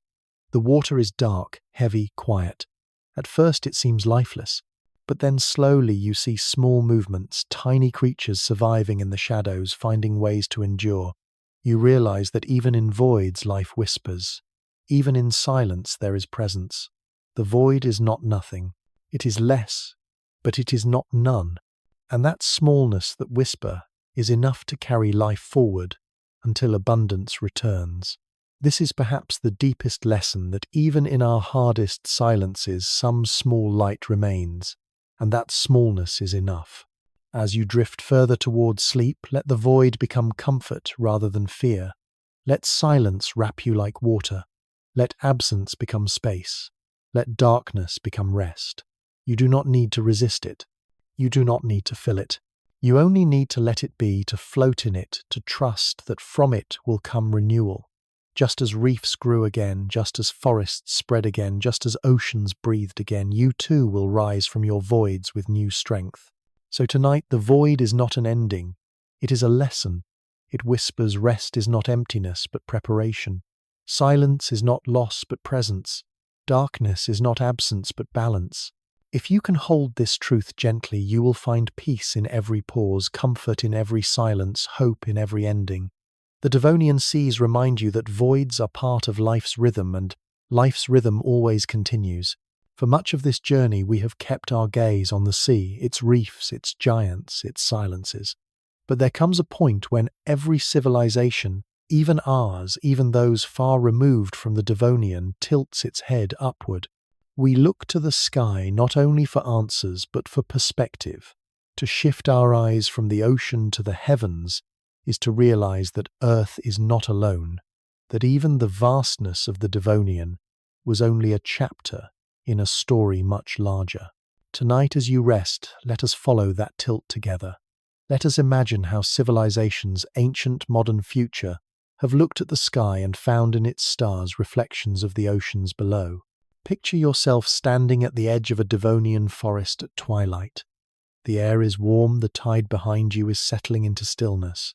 You look up, and though the sky is hazier than the one you know, the same stars are there, faint but enduring. They shine through time as much as through space. The same constellations you see today were present then, though no human eyes yet traced their patterns. The stars did not wait for us. They were always there, and their patience is soothing. They remind us that the oceans were vast, yes, but the cosmos is vaster still. To look upward is to stretch imagination even further, from millions of years to billions, from seas to galaxies. Civilizations have always done this. Ancient Egyptians traced gods in constellations, linking Orion to Osiris, Sirius to Isis, the rising of stars to the flooding of the Nile. The Greeks told stories of hunters, maidens, serpents, and lions spread across the heavens, connecting myth to sky. In China, constellations mapped the empire itself, each star a court, each cluster a province, the heavens reflecting the earth. And in every culture the sky became mirror myth guide. Civilizations looked upward, not only to navigate seas but also to navigate meaning. The heavens gave perspective. Our lives are small, our struggles brief, our world only one among many lights. Yet rather than despair, civilizations found comfort. The stars were constant, enduring, faithful. They rose each night no matter what storms raged below. Even now we look upward. We send telescopes into orbit, probes into the solar system, questions into the void. We name galaxies, chart exoplanets, measure cosmic radiation. Our science is sharper, our tools more precise, but our impulse is the same. We want to know what lies beyond. Are we alone? What patterns connect sea to sky, atom to star? And when we look long enough, philosophy slips in beside us. What does it mean to be a drop of consciousness in such a vast universe? What does it mean that the same elements forged in stars, carbon, oxygen, nitrogen, also formed the reefs, the fish, and us? To look at the sky is to realize that the Paustu Gizi, Devonian, the oceans, even our lives, are part of a larger fabric woven of stardust. Imagine now a civilization far in the future, standing on a different shore, perhaps not even on Earth. They too will look up. They will see stars we cannot, constellations reshaped by time. They may not know our myths or our oceans, and yet they will feel the same, pull the same oar, the same calm. They will ask the same questions. What is beyond? What is within? What is the meaning of this immensity? In that sense, looking to the sky is not just human, it is cosmic. It is the act of life itself becoming aware of itself, turning upward in wonder. Bring this reflection closer now. Think of your own moments of looking at the sky. Perhaps lying in grass at night, counting stars. Perhaps watching the moon rise over rooftops. Perhaps seeing clouds drift at dusk, painted in colours too delicate to name. In those moments, what did you feel? A soft awe. Perhaps a smallness that was not fear but relief. The sky carried your thoughts outward, away from worries, away from burdens. It reminded you that problems shrink against such immensity, that even chaos has beauty when seen from far enough, that the universe is wide enough to hold both your struggles and your peace. This is the lesson civilizations have always carried from the sky perspective. The Devonian connects here in a quiet way. Just as seas gave birth to life, stars gave birth to seas. The elements that made oceans came from stellar furnaces long before Earth existed. To look at water is to look at starlight transformed. To look at stars is to look at the ancestors of oceans. Civilizations may not always put it in these words, but they have always felt it. The sea and the sky are mirrors, one reflecting the other. Waves ripple like constellations. Stars scatter like schools of fish. To look at one is to be reminded of the other. And so when civilizations looked upward, they were not abandoning the earth. They were completing it. They were weaving sea and sky together into a single story, one where life begins in water and dreams expand into stars. You are part of that story too. When you tilt your head back, when you breathe slowly under a night sky, you are doing what generations before you did, and what generations after you will continue to do. You are participating in a ritual as old as consciousness itself, the act of wonder. Let us pause here in this act. Imagine yourself lying on soft ground, perhaps on the shore of a Devonian lagoon, or perhaps in your own present world. Above you, the stars shimmer patient and endless. Around you, the air is quiet, the earth resting. Beneath you, the memory of oceans hums softly. You are between sea and sky, held by both, belonging to both. You are small, yes, but not insignificant. You are a thread in a tapestry that stretches from coral to constellation, from tide to galaxy. And as you realize this, a calm flows through you. You do not need to hold the whole tapestry. You only need to rest in it. As sleep draws near, carry this vision with you. Civilization has always looked upward, but so have individuals. Each glance at the sky, a reminder, each breath beneath the stars, a kind of prayer. The Devonian seas have carried you this far, but the stars carry you further into dreams, into silence, into renewal. Let them hold you now.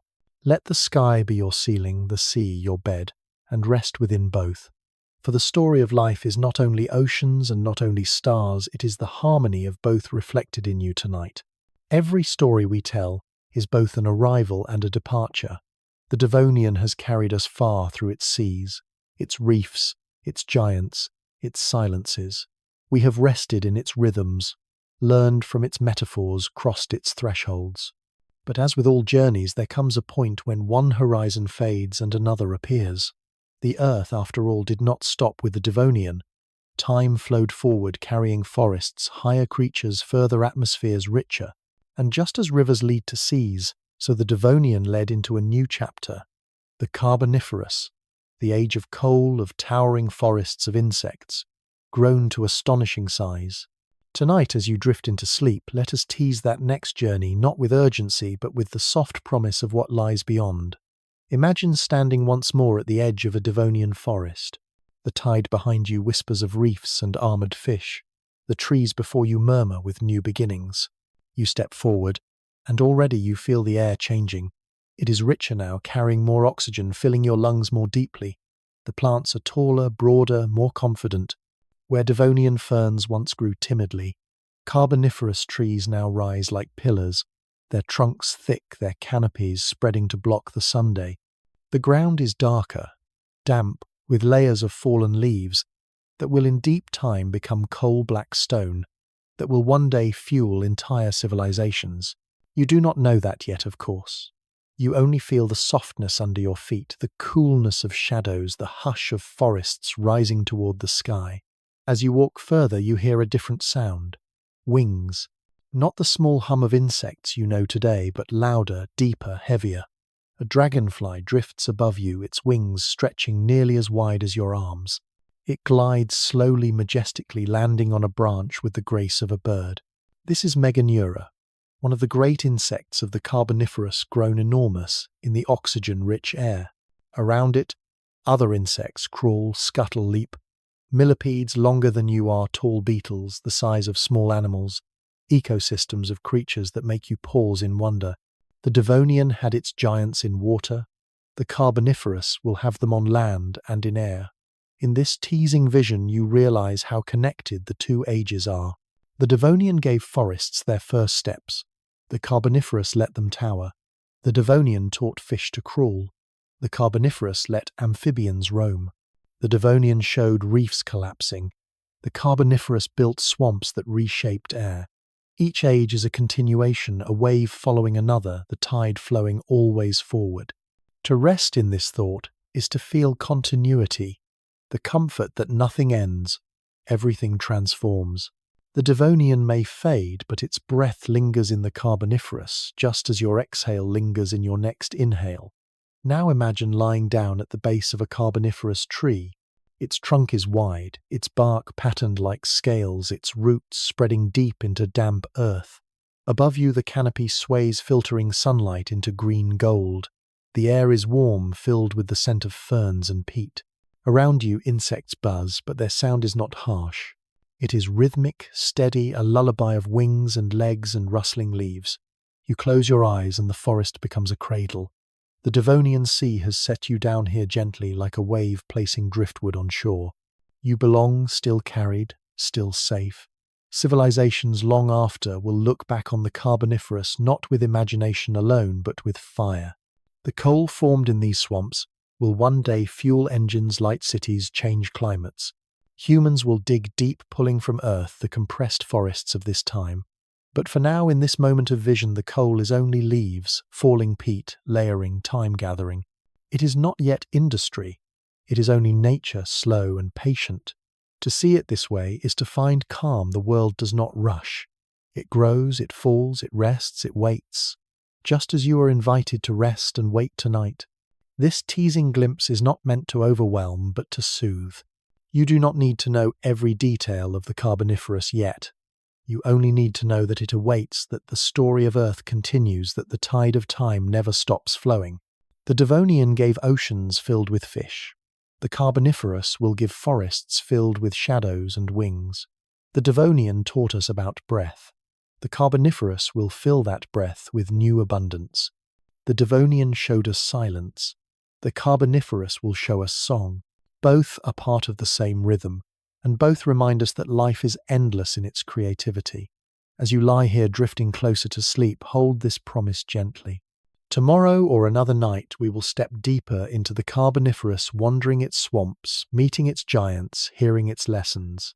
But tonight you need only rest at the threshold, lulled by the memory of seas and the promise of forests. The Devonian has carried you this far. The Carboniferous will carry you further. Between them lies this moment, this pause, this breath. Take that breath now. Inhale slowly, deeply, as though filling your lungs with the oxygen-rich air of the Carboniferous. Hold it gently then, let it out slowly like a tide receding into the Devonian sea. You are between worlds, between ages, between thoughts, and in that between you find peace. The ocean is behind you, the forest before you, the stars above you, the earth beneath you. You are surrounded, supported, embraced. The Devonian whispered of tides. The Carboniferous whispers of roots. Together they remind you that life belongs both to water and to land, both to flow and to stillness, both to memory and to growth. You are part of that reminder. You are both tide and root, both breath and rest. And tonight, as sleep gathers you, you carry all of it, the seas, the forests, the stars, woven into one gentle dream. And so we arrive at the quiet end of our long journey. We began with the first whispers of the Devonian seas breathing with their tides, letting armoured giants glide past us in slow, deliberate power. We wandered among reefs that rose like underwater cathedrals, traced spirals of ammonites that echoed galaxies, listened to myths that turned oceans into gods and serpents. We walked forests, just beginning to rise, felt the fragility of extinction, held metaphors like shells in our hands, and paused to rest in silence. We crossed thresholds, learned from voids, looked to the sky, and glimpsed the promise of ages yet to come. The journey has been long but never hurried. It has been vast but never heavy. It has carried us not only through oceans and forests, but also inward, into our own breath, our own memories, our own calm. Now the Devonian grows dim behind us. Its seas, its forests, its giants fade like the last traces of twilight. Yet they are not gone. They remain as part of you, woven into your imagination, carried in your blood, remembered in your breath. The salt in your veins whispers of ancient tides. The rhythm of your lungs mirrors waves that rolled millions of years before your birth. The patience of your heartbeat is the same patience that grew reefs, forests, and worlds. Nothing is lost. Everything continues. That is the gift of deep time, and that is the gift of this journey, that you belong to a story wider than you can measure, and that in belonging you find peace. As we close, let us pause together for one more breath. Inhale, gently feeling your chest rise, your ribs open, your body receive. Hold that breath softly, noticing its presence. Then exhale, slow and steady, letting it drift from you like a wave returning to sea. That exhale carries with it the last traces of tension from your day, the last thoughts that cling too tightly, the last heaviness in your mind. You release them into the ocean of deep time where they dissolve like salt in water. You do not need to hold them anymore. You are lighter now, freer, ready for rest. Think back to the giants we met. Dunkleosteus, with its armoured jaws, ammonites with their spirals, placoderms, moving like knights in slow circles. They seemed immense, yet even they passed into silence. Their strength was great, but time was greater. And yet their presence lingers in you, not as fear, but as calm. They remind you that size and power are only part of life's story, and that fragility and impermanence are equally real. To rest tonight is to accept both, to be at peace with the truth that everything flows, everything changes, everything belongs. Think also of the reef humming softly beneath waves. Built by countless small lives, it grew into structures larger than imagination. You too are built of countless small moments, acts of kindness, fragments of memory, breaths taken and released. Each small thing may seem insignificant, but together they form the cathedral of your life. Tonight, as you rest, remember that you are both the builder and the cathedral, both the coral polyp and the reef. You are enough exactly as you are. The forest taught us patience. It grew slowly, ring by ring, until it changed the very air. You too are growing even in stillness. Each breath adds a ring. Each rest plants a root. You may not see change immediately, but it is there unfolding in silence.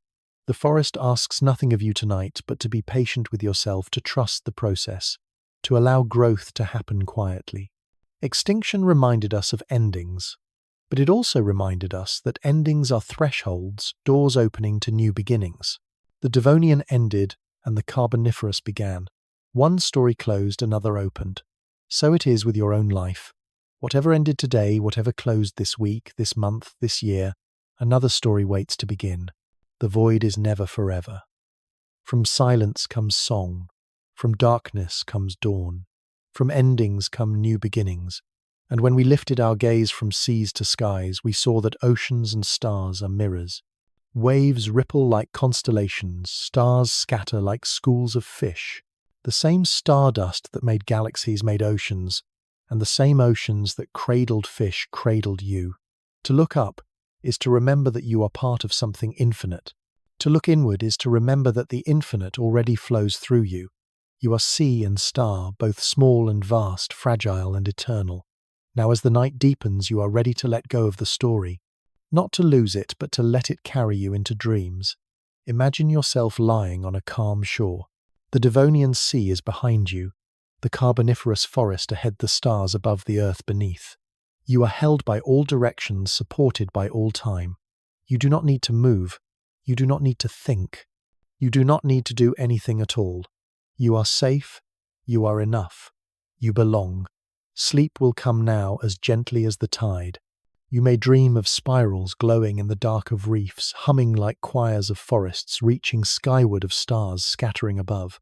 Or you may dream of nothing, only silence, only rest. Either way is perfect. Either way is renewal. The earth has waited billions of years. It can wait while you sleep. Nothing is urgent. Everything is patient. So close your eyes if you haven't already. Feel your body sink deeper into stillness. Feel your breath slow, your thoughts drift, your muscles soften. Let the Devonian fade, let the Carboniferous wait, let the stars hold watch. You are carried now by time itself, by oceans older than memory, by patterns that have always been. Good night, traveller of deep time.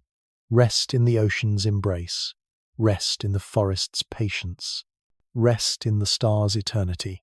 The journey continues, but for tonight it continues in your dreams.